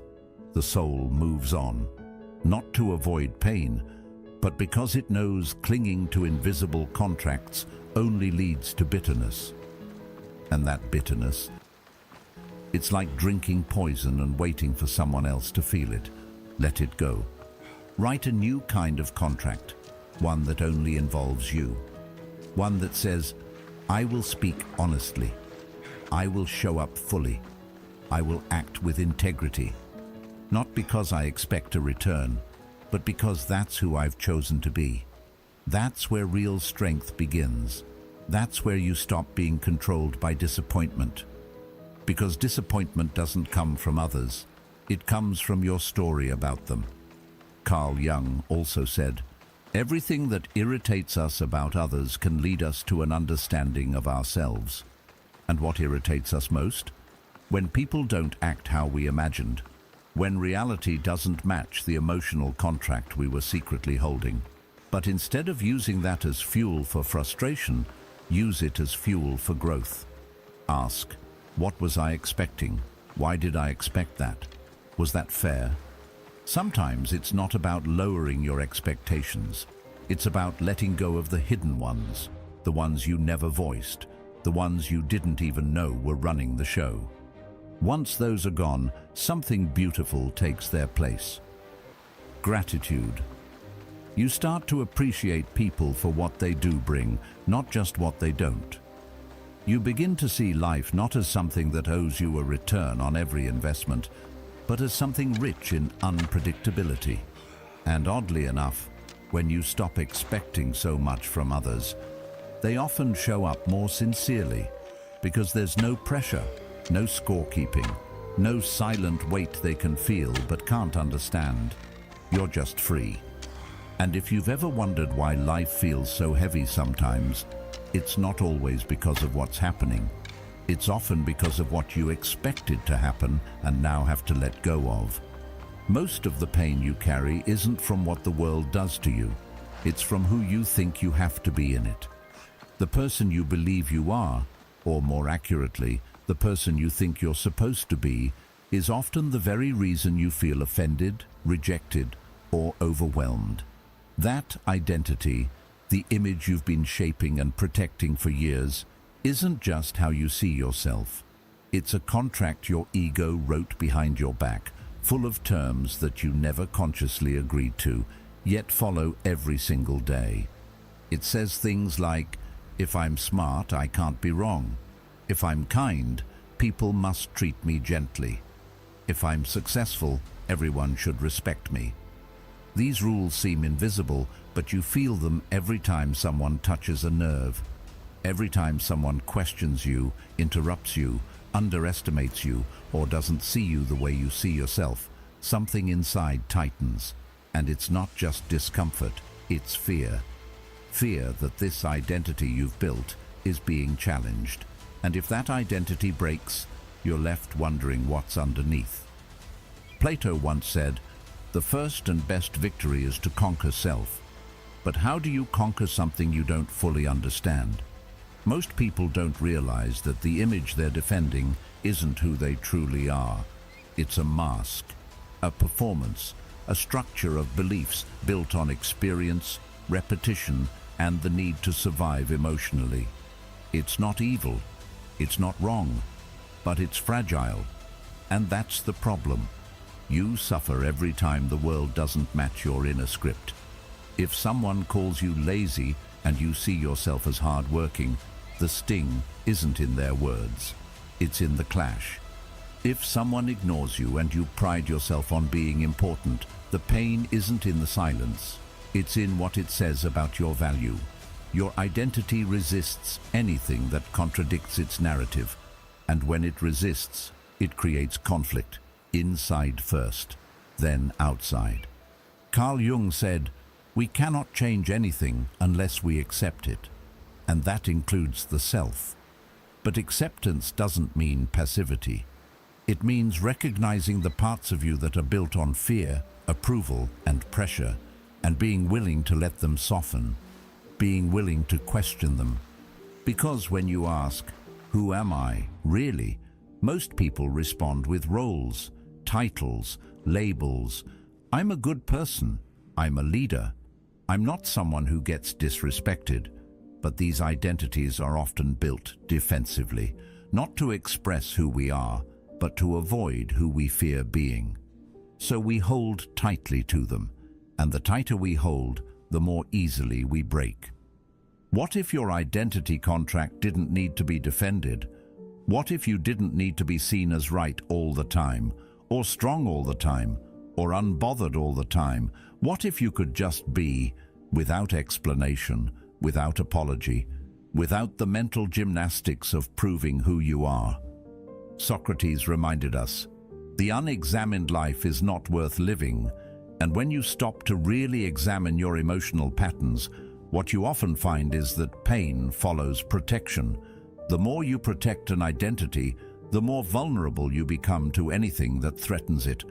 That's not confidence, that's prison, because then your peace depends on how others see you, how they speak to you, whether they get you or not. But freedom. Freedom is knowing who you are at your core, beyond the job, the compliments, the reputation. It's being secure in your character, even when someone else questions your behavior. It's being rooted in your values, even when someone misunderstands your actions. It's the quiet knowing that you don't have to be seen as perfect to be whole.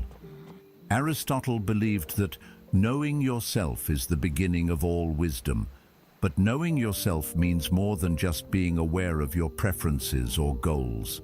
It means being willing to dismantle the identity you've built if it's keeping you from peace. It means asking, is this version of me helping me grow, or just keeping me safe?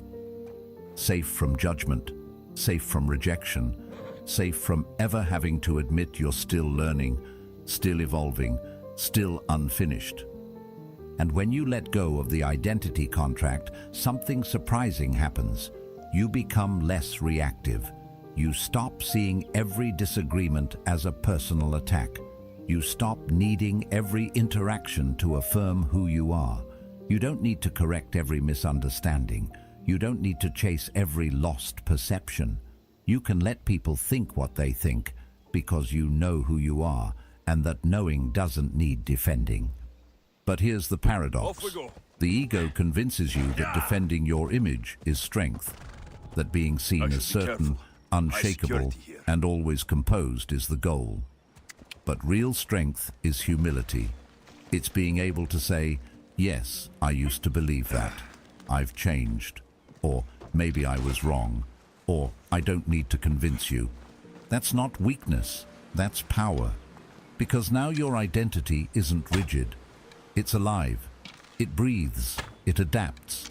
It evolves. And it doesn't collapse every time someone pushes back. Think about how much energy you've spent trying to manage your image. How many words you've used to explain yourself. How many moments you've lost replaying a comment or conversation just because someone didn't see you the way you wanted to be seen. That's not living. That's reacting. And reaction is always rooted in fear. Fear of being misunderstood. Fear of not being enough. Fear that if the image cracks, you'll fall apart. But you won't, because you are not the image. You are the awareness behind it. Carl Jung also said, "The privilege of a lifetime is to become who you truly are. Not who you were told to be, not who you think you have to be, who you truly are when you strip away the labels, the pressure, the performance. That version of you doesn't need applause, it doesn't need defense, it just exists, steady, present, and real. And when you start living from that place, you become untouchable in a different way. Not because nothing affects you, but because nothing defines you without your permission. You're no longer chained to reactions. You respond from clarity, from wholeness, from depth. That's why the person you think you are, the one you've been holding on to, is often the root of your suffering. Because as long as your peace depends on protecting that version, you'll never feel safe. You'll always be chasing approval, dodging criticism, trying to stay inside the lines of an identity that may have served you once, but now just limits you. So tear up the contract. You don't need to be the smartest in the room, or the most respected, or the most agreeable. You just need to be honest with yourself about what you're still clinging to, about the parts of you that still feel like they need to earn love, respect, or belonging. And once you can admit that, you're already free. Because now, you're not driven by image. You're guided by truth. Your truth. The one that doesn't require performance or perfection. Just presence. At some point, you learn to wear a mask. Not the kind you see in costume shops, but the invisible kind. The smile when you're hurt. The silence when you want to scream. The confidence that hides uncertainty. It didn't happen all at once. Maybe you started shrinking your truth in a relationship to keep the peace. Maybe you held back your pain to avoid being seen as dramatic. Or maybe you overachieved, over-explained, overcompensated just to feel like you were finally enough. The mask isn't evil. It was born from survival, from moments when you felt it was safer to perform than to be seen. It helped you navigate a world that isn't always kind to authenticity. But as time went on, the mask stopped being a tool and started becoming your identity. You forgot where it ended and you began. And now you're exhausted. Not because you're weak, but because living out of alignment is one of the heaviest things a person can carry. Every interaction becomes a calculation. Every conversation a performance. Every room you walk into feels like a stage where you have to measure your words, tone down your opinions, or play the part others expect of you. Carl Jung said, "The privilege of a lifetime is to become who you truly are." But before you can become that person, you have to let go of who you're pretending to be. The version of yourself built to impress, to protect, to please. That version might have gotten you approval, but it never brought you peace. It might have kept you liked, but it didn't make you feel loved, not really, because you always knew deep down they weren't loving you, just the mask. And that's where the suffering begins. Because pretending is a kind of betrayal, a soft one, a subtle one, but a betrayal nonetheless.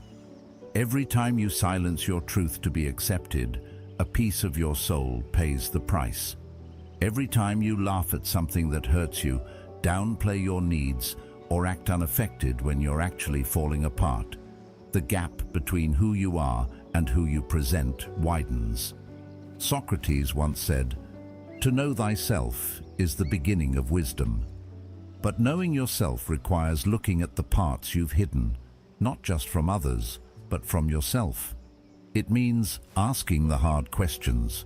Who am I when no one is watching? What do I believe when I stop trying to be agreeable? What do I actually want, not just what's expected? The answers might shake you. They might unravel the persona you've spent years building. But what's waiting on the other side is something infinitely more real and more peaceful. Because when you burn the mask, you stop negotiating for belonging. You stop earning your worth through performance. You stop being afraid of being misunderstood because you finally understand yourself. Aristotle said, happiness belongs to the self-sufficient. And self-sufficiency isn't just about material independence. It's about emotional sovereignty. It's the ability to show up as you are, unapologetically, and let the world respond however it will. Some people will draw closer, some will walk away. But either way, you're finally being seen, not for the role, not for the reputation, but for the soul beneath it all. There's a kind of freedom that only comes when you stop protecting the mask. It's not loud, it's not dramatic, it's quiet and steady. It looks like speaking honestly, even when your voice trembles. It looks like choosing peace over perfection. It looks like no longer needing to prove your value in every room you walk into.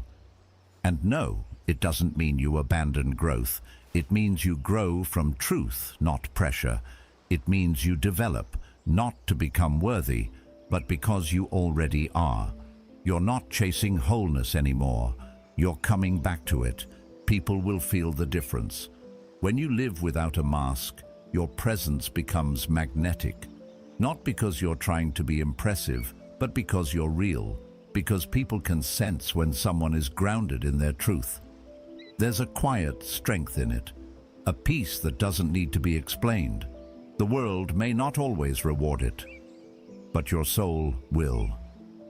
Carl Jung also reminded us the most terrifying thing is to accept oneself completely.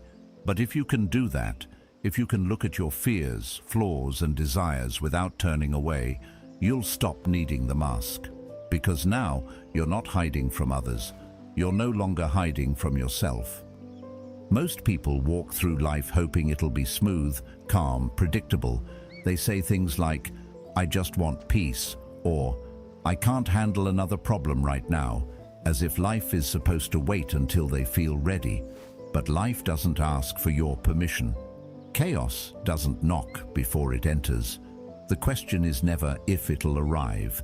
It's how you'll handle it when it does. That's the difference between being reactive and being ready.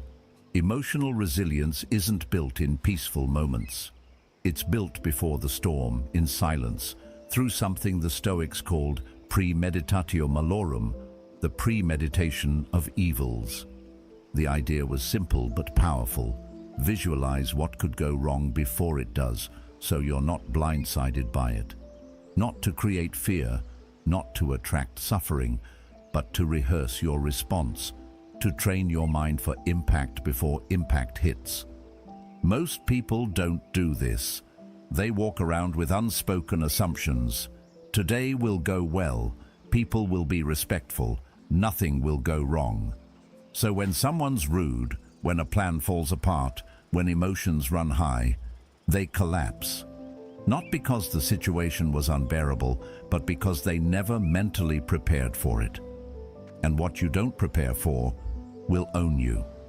Imagine starting your day with just 2 minutes of premeditation. You pause and think, today I might be ignored. Someone might disappoint me. I might feel triggered. And then you mentally walk through those scenarios, not with panic, but with calm. You see the person rolling their eyes. You feel the tension rise. And instead of reacting, you breathe. You choose silence. You picture yourself grounded. What you're doing in that moment is building muscle. Not physical muscle, but emotional muscle. And like all muscle, it only grows through resistance. The Stoics weren't pessimists.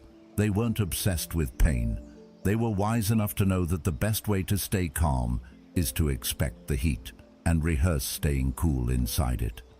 Aristotle said, "We become just by doing just acts, temperate by doing temperate acts, brave by doing brave acts." But how do you start acting brave if you've never practiced it in your mind? The brain doesn't know the difference between imagination and reality. Athletes use mental rehearsal, so do performers, soldiers, surgeons, Why not you? When you rehearse chaos before it finds you, you shift from being emotionally fragile to emotionally prepared. You no longer rely on circumstances to keep you balanced. You rely on training.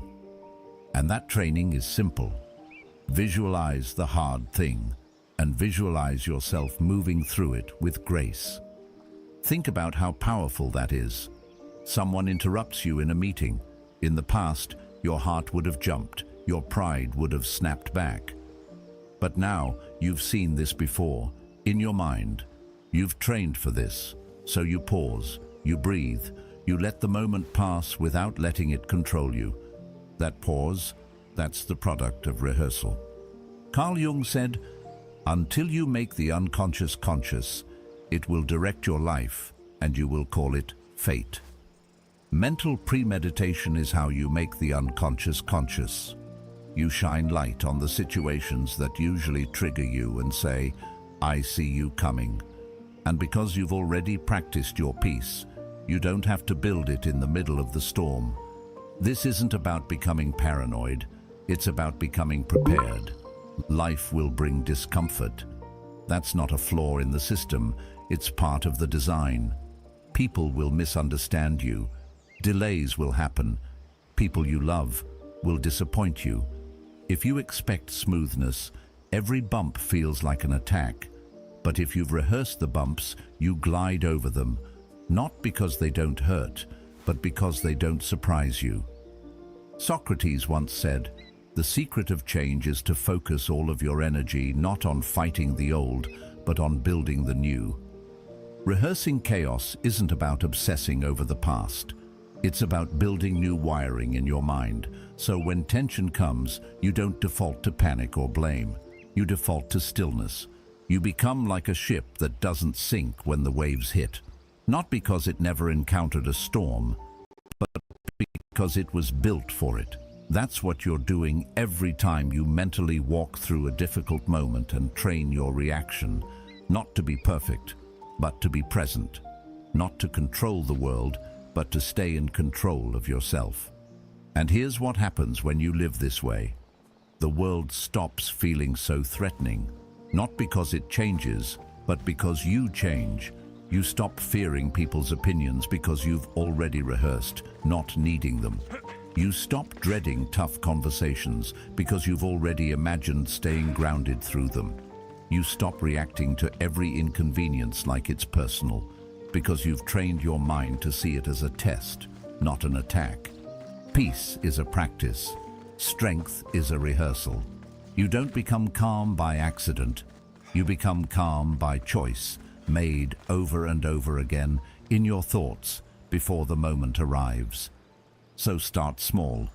Each morning ask yourself, what could challenge me today? Who might frustrate me? What could go wrong? And then see yourself responding, not with anger or fear, but with awareness. Breathe into it. Don't run from the scenario. Meet it with your mind. That's your mental gym. That's where resilience is born. It's not the pain that breaks you. It's the fact that you didn't see it coming. The betrayal, the silence, the shift in someone's energy. The moment it hits, your chest tightens, not just from the sting of it, but from the shock. How could they do this? Why now? Where did this come from? That's the real wound. The pain is sharp, yes, but the surprise is what makes it unbearable. You expected something else, that's why it hurts.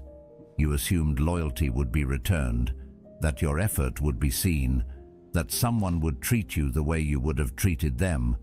And when they didn't, it shattered not just the moment, but your belief in how things were supposed to go. It wasn't just heartbreak, it was the disruption of your inner world. We don't suffer most from injury, we suffer from disorientation. Aristotle once said, "The aim of the wise is not to secure pleasure, but to avoid pain." But even the wise cannot avoid all pain. What they do avoid is being shocked by it, because they expect it. Not in a cynical way, but in a prepared way. They rehearse the possibility.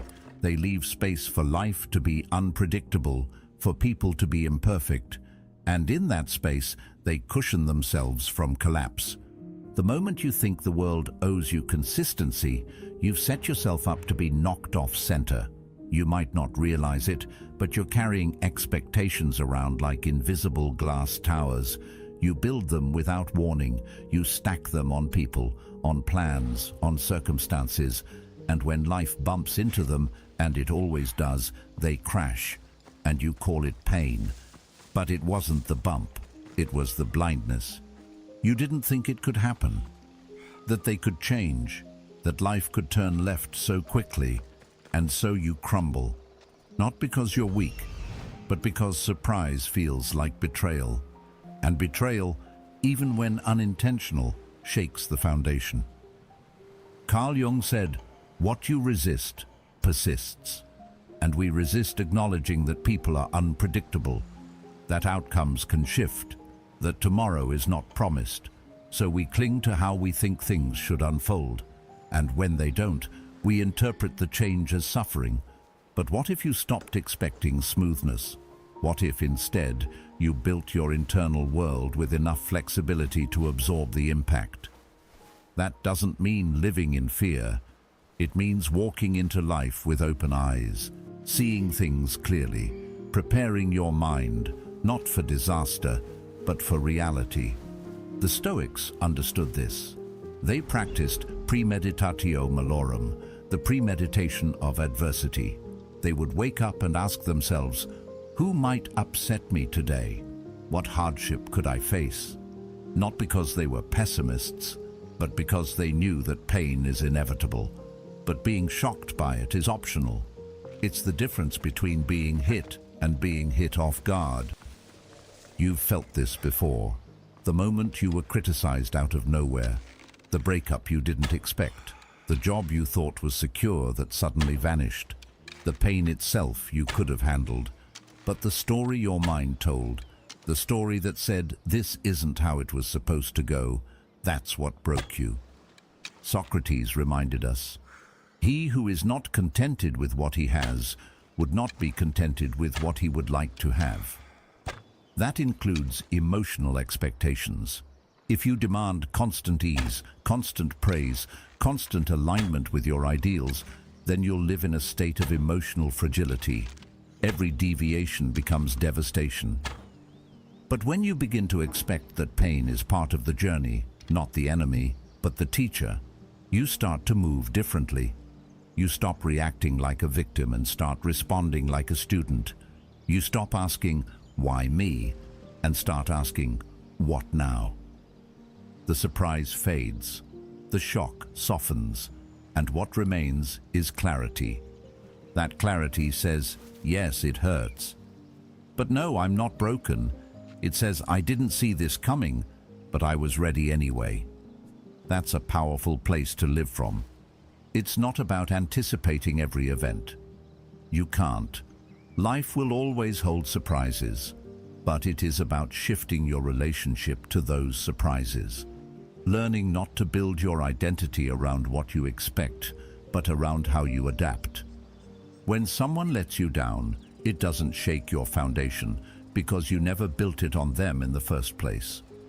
When plans fall through, you adjust because you never believed control was your security. When life turns suddenly, you pause because your strength comes from response, not prediction. This mindset won't eliminate pain, but it will eliminate the extra pain, the confusion, the disbelief, the spiraling. It will allow you to feel what's real without being consumed by what's imagined. Plato said, reality is created by the mind. We can change our reality by changing our mind. When you stop believing that life must always align with your hopes and start accepting that it often won't, you stop being thrown every time it doesn't. You become steady, you become ready. And in that readiness, peace begins to grow. So the next time life hits hard, pause, ask yourself, is this pain real or is this the result of surprise? And if it's the surprise, smile quietly. You just found your edge. Now it's time to round it out. Anger doesn't always shout. Sometimes it simmers, sometimes it explodes, sometimes it looks like control, and sometimes it looks like collapse. But almost every time, if you really strip it down, it's not about the principle, it's about the ego. That voice inside that whispers, "How dare they?" The one that takes things personally, that needs to be right, that equates being challenged with being disrespected.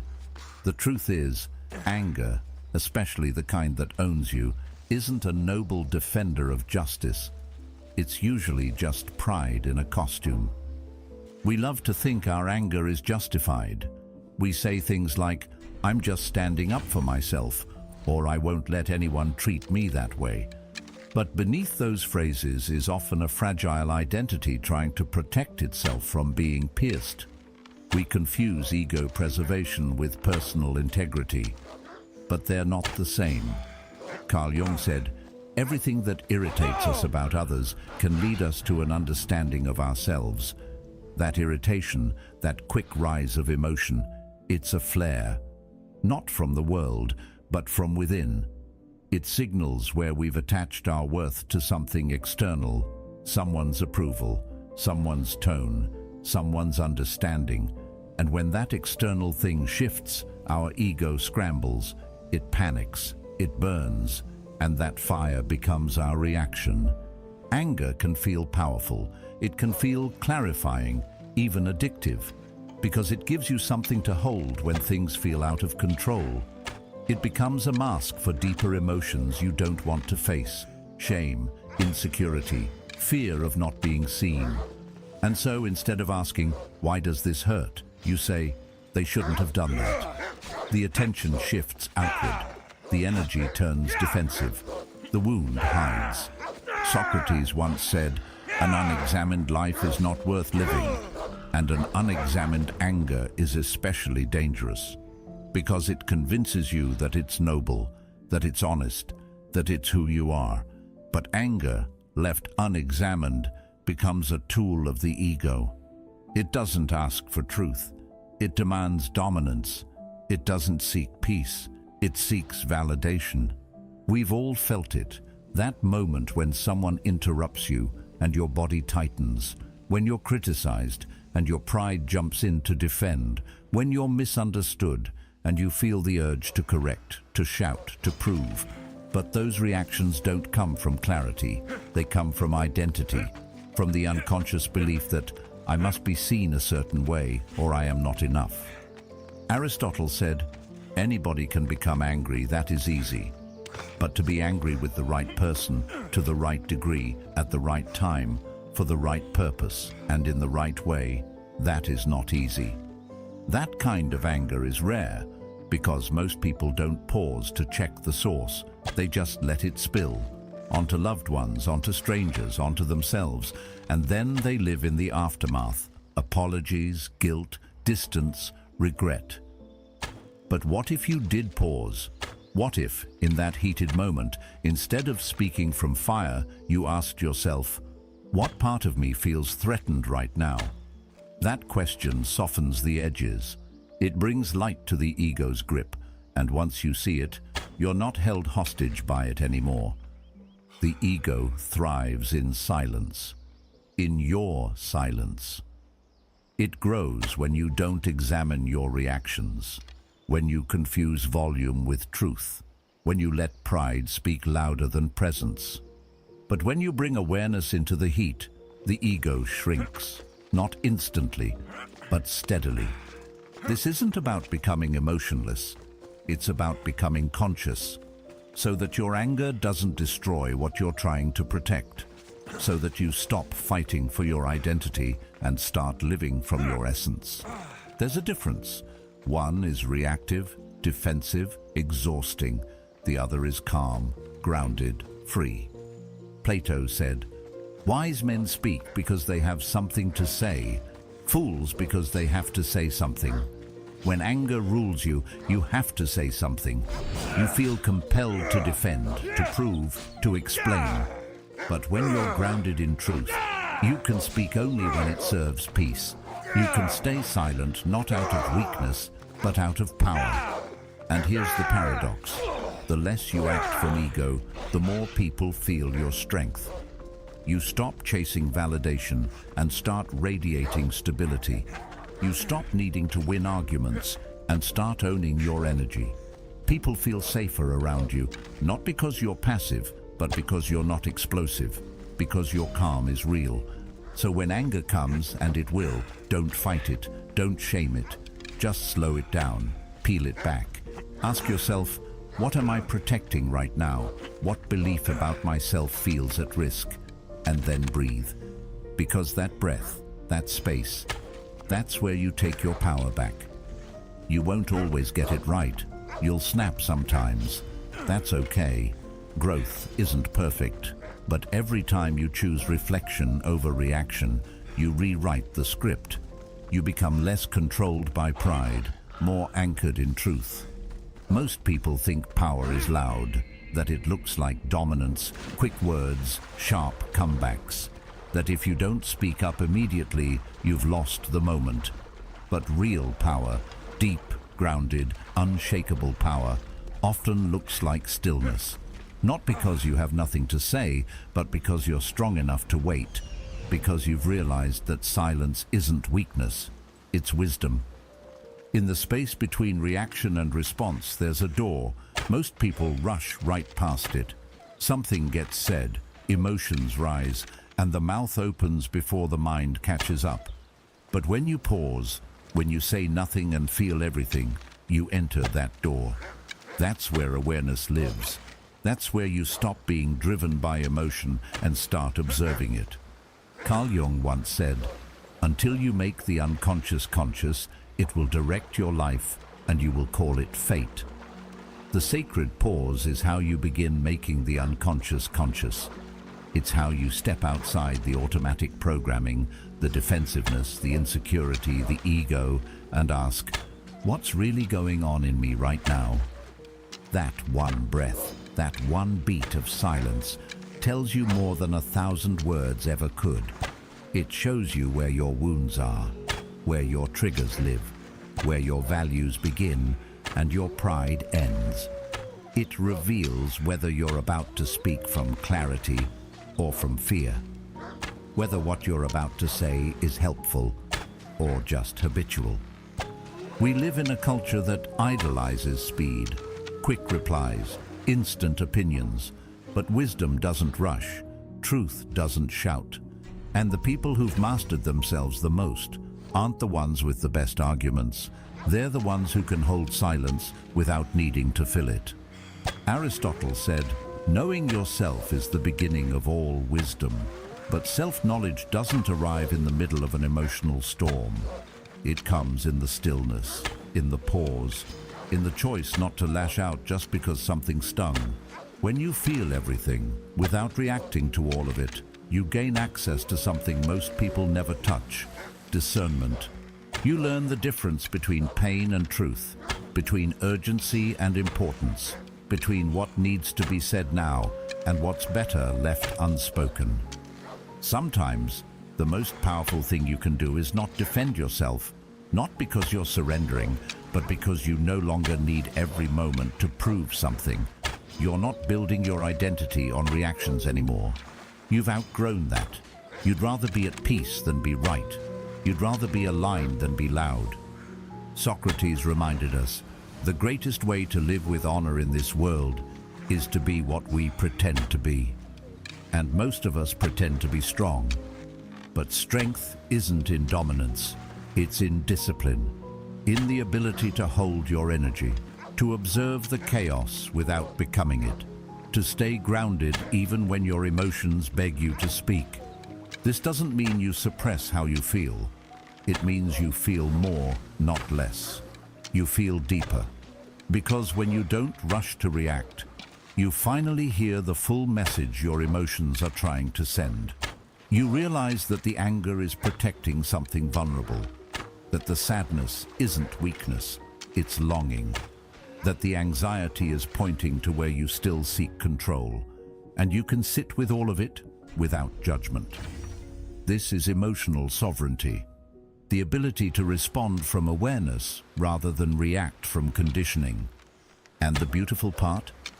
That pause grows stronger every time you choose it. Every moment you decide to wait, to breathe, to feel without responding, you're strengthening a muscle. You're retraining your nervous system. You're becoming a calmer, more powerful version of yourself. One who can weather storms, not because they don't hurt, but because you're no longer swept away by every wave. Plato said, "Wise men speak because they have something to say, fools because they have to say something." The sacred pause gives you time to discover which one you're about to be. And if you wait long enough, if you let the emotion pass through fully, you'll notice something remarkable. What felt like urgency often fades. What felt like injustice often softens. What felt like an emergency often turns out to be just another test of your presence. Saying nothing doesn't mean you do nothing. It means you choose what comes next, rather than letting emotion choose for you. That's real freedom.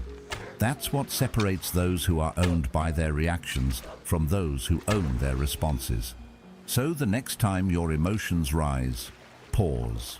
Say nothing. Feel everything. Let the moment show you who you really are underneath the impulse. Let it teach you about your patterns, your growth, your inner landscape. Let the silence speak louder than your ego. Because your true power doesn't come from what you say. It comes from what you don't need to say. It's easy to point the finger outward, to say they disrespected you, they triggered you, they made you feel small. The mind does it so quickly, so naturally. Someone rolls their eyes, interrupts you, forgets to include you, and instantly the blame lands outside. But what if the discomfort you feel in those moments doesn't actually come from them? What if the mirror isn't facing outward at all? What if it's turned inward? What if the reflection you're reacting to is your own? It's not them, it's what they awakened in you. Carl Jung said, "Everything that irritates us about others can lead us to an understanding of ourselves."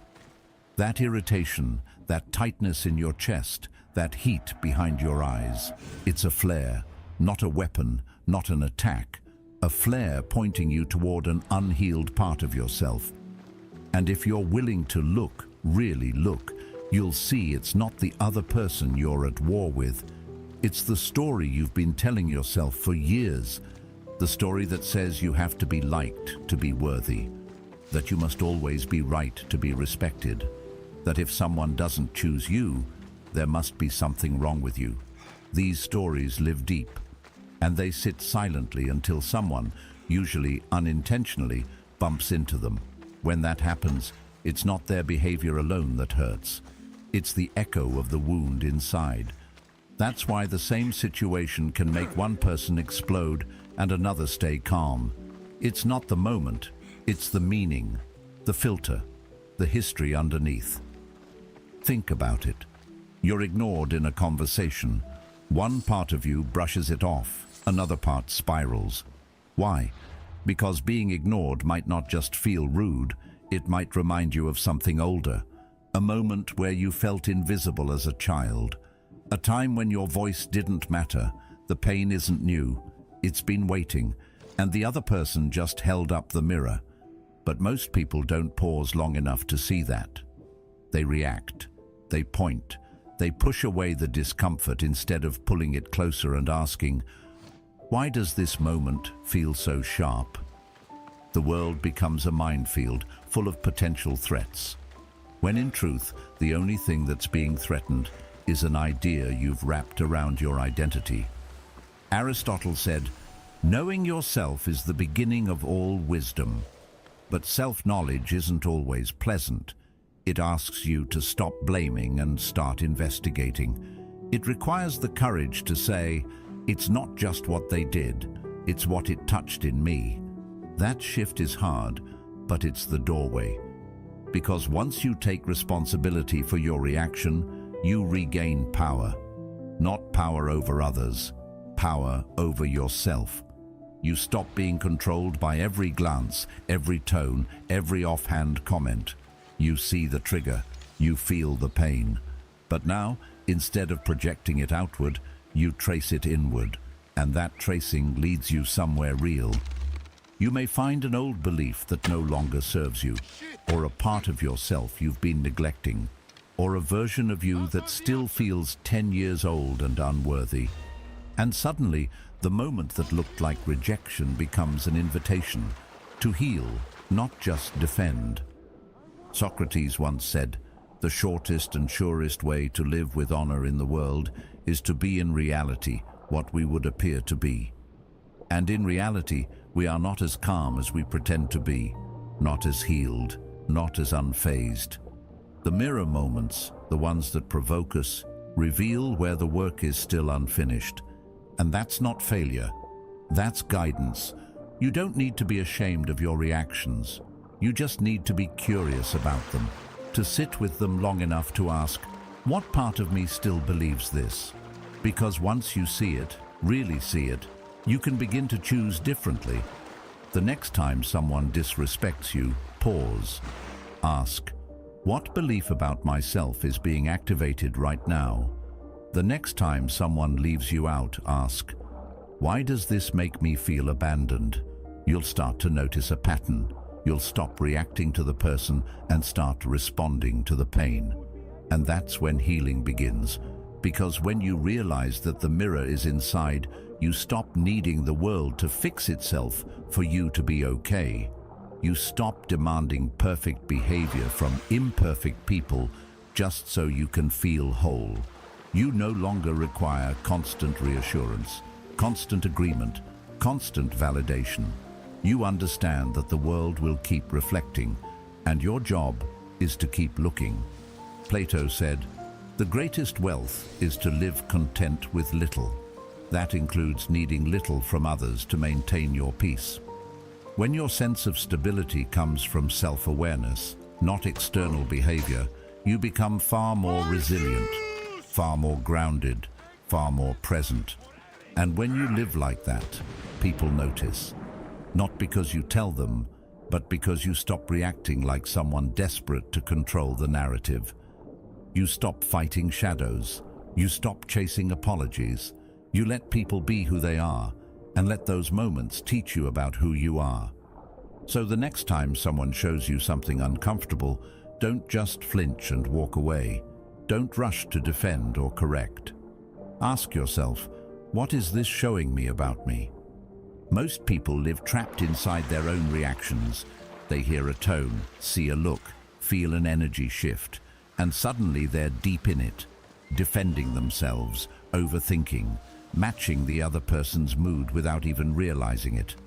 But what if you could pull back? What if, in the middle of the moment, you didn't have to be the person experiencing it? You could simply watch them, like you're not you. That shift is subtle, but it changes everything. When you detach into observer mode, you step out of the emotional swirl and into clarity. You stop seeing the situation from inside your ego and start seeing it from above, like you're floating above the conversation, witnessing it like a quiet presence. The emotion doesn't disappear, but it doesn't own you anymore. You're no longer the puppet of your nervous system. You're the one holding the strings. Carl Jung once said, "Who looks outside dreams. Who looks inside awakes." But there's another level. Who looks from above understands. Understands that not every moment deserves a reaction. That most people are acting out their own scripts, their own habits, their own fears, and it has very little to do with you. Imagine someone speaks to you with sarcasm. The old reflex is to match it or shut down. But when you're in observer mode, you see it differently. You see their posture, their face, their tone, and instead of making it about you, you wonder what they might be carrying. You're not cold, you're just still. You don't absorb, you observe. You watch their behavior unfold like it's happening in a movie, and you realize you don't have to get pulled into their storm. That's presence. Socrates once said, "He who is not a good servant will not be a good master," And before you can master anything external, relationships, communication, energy, you have to learn to serve your own mind, to step back from it, to notice when it's trying to pull you into a narrative that doesn't serve you. Observer mode isn't avoidance, it's leadership. It's saying, I choose awareness over reactivity. The moment you watch instead of react, you regain your freedom. The tension is still there, but now you're studying it, you're learning from it, and that learning gives you options. You can say less, you can choose silence, you can move your energy instead of matching theirs. It's not about pretending to be unaffected, it's about realizing you don't have to be swept away just because someone else is drowning. Plato said, "The measure of a man is what he does with power." But the greatest power isn't what you say, it's what you withhold. The power to stay centered when someone tries to shake you. The power to let a moment breathe instead of trying to control it. The power to see the game without needing to win it. Most people don't have that power because they've never practiced stepping out of their identity. They've never watched themselves in action. They've never asked, who am I being right now? But the moment you start watching, you start changing. Because you can't improve what you don't observe, and you can't observe if you're always immersed. Start small. The next time you feel yourself getting tight, triggered or anxious, pause. Imagine you're not you. You're just watching a person named you in a scene. You're studying their tone, their thoughts, their posture. You're noticing what's rising inside of them and what they're choosing to do with it. That space you just created, that's the beginning of emotional sovereignty. And the more you practice it, the more natural it becomes. Eventually, the pause gets longer, the clarity gets sharper. You start noticing why you want to say something, where that reaction comes from. You don't judge it, you just see it. And that seeing is liberation. Aristotle said, "It is the mark of an educated mind to be able to entertain a thought without accepting it." That includes emotional thoughts. Just because you feel it doesn't mean you have to act on it. Just because something stirs in you doesn't mean it needs to be unleashed. Observer mode teaches you how to entertain the emotion without becoming it. This is how you grow without force. You stop chasing control and start cultivating presence. You stop needing everyone to act a certain way so you can feel okay. Instead, you trust your ability to remain grounded because you've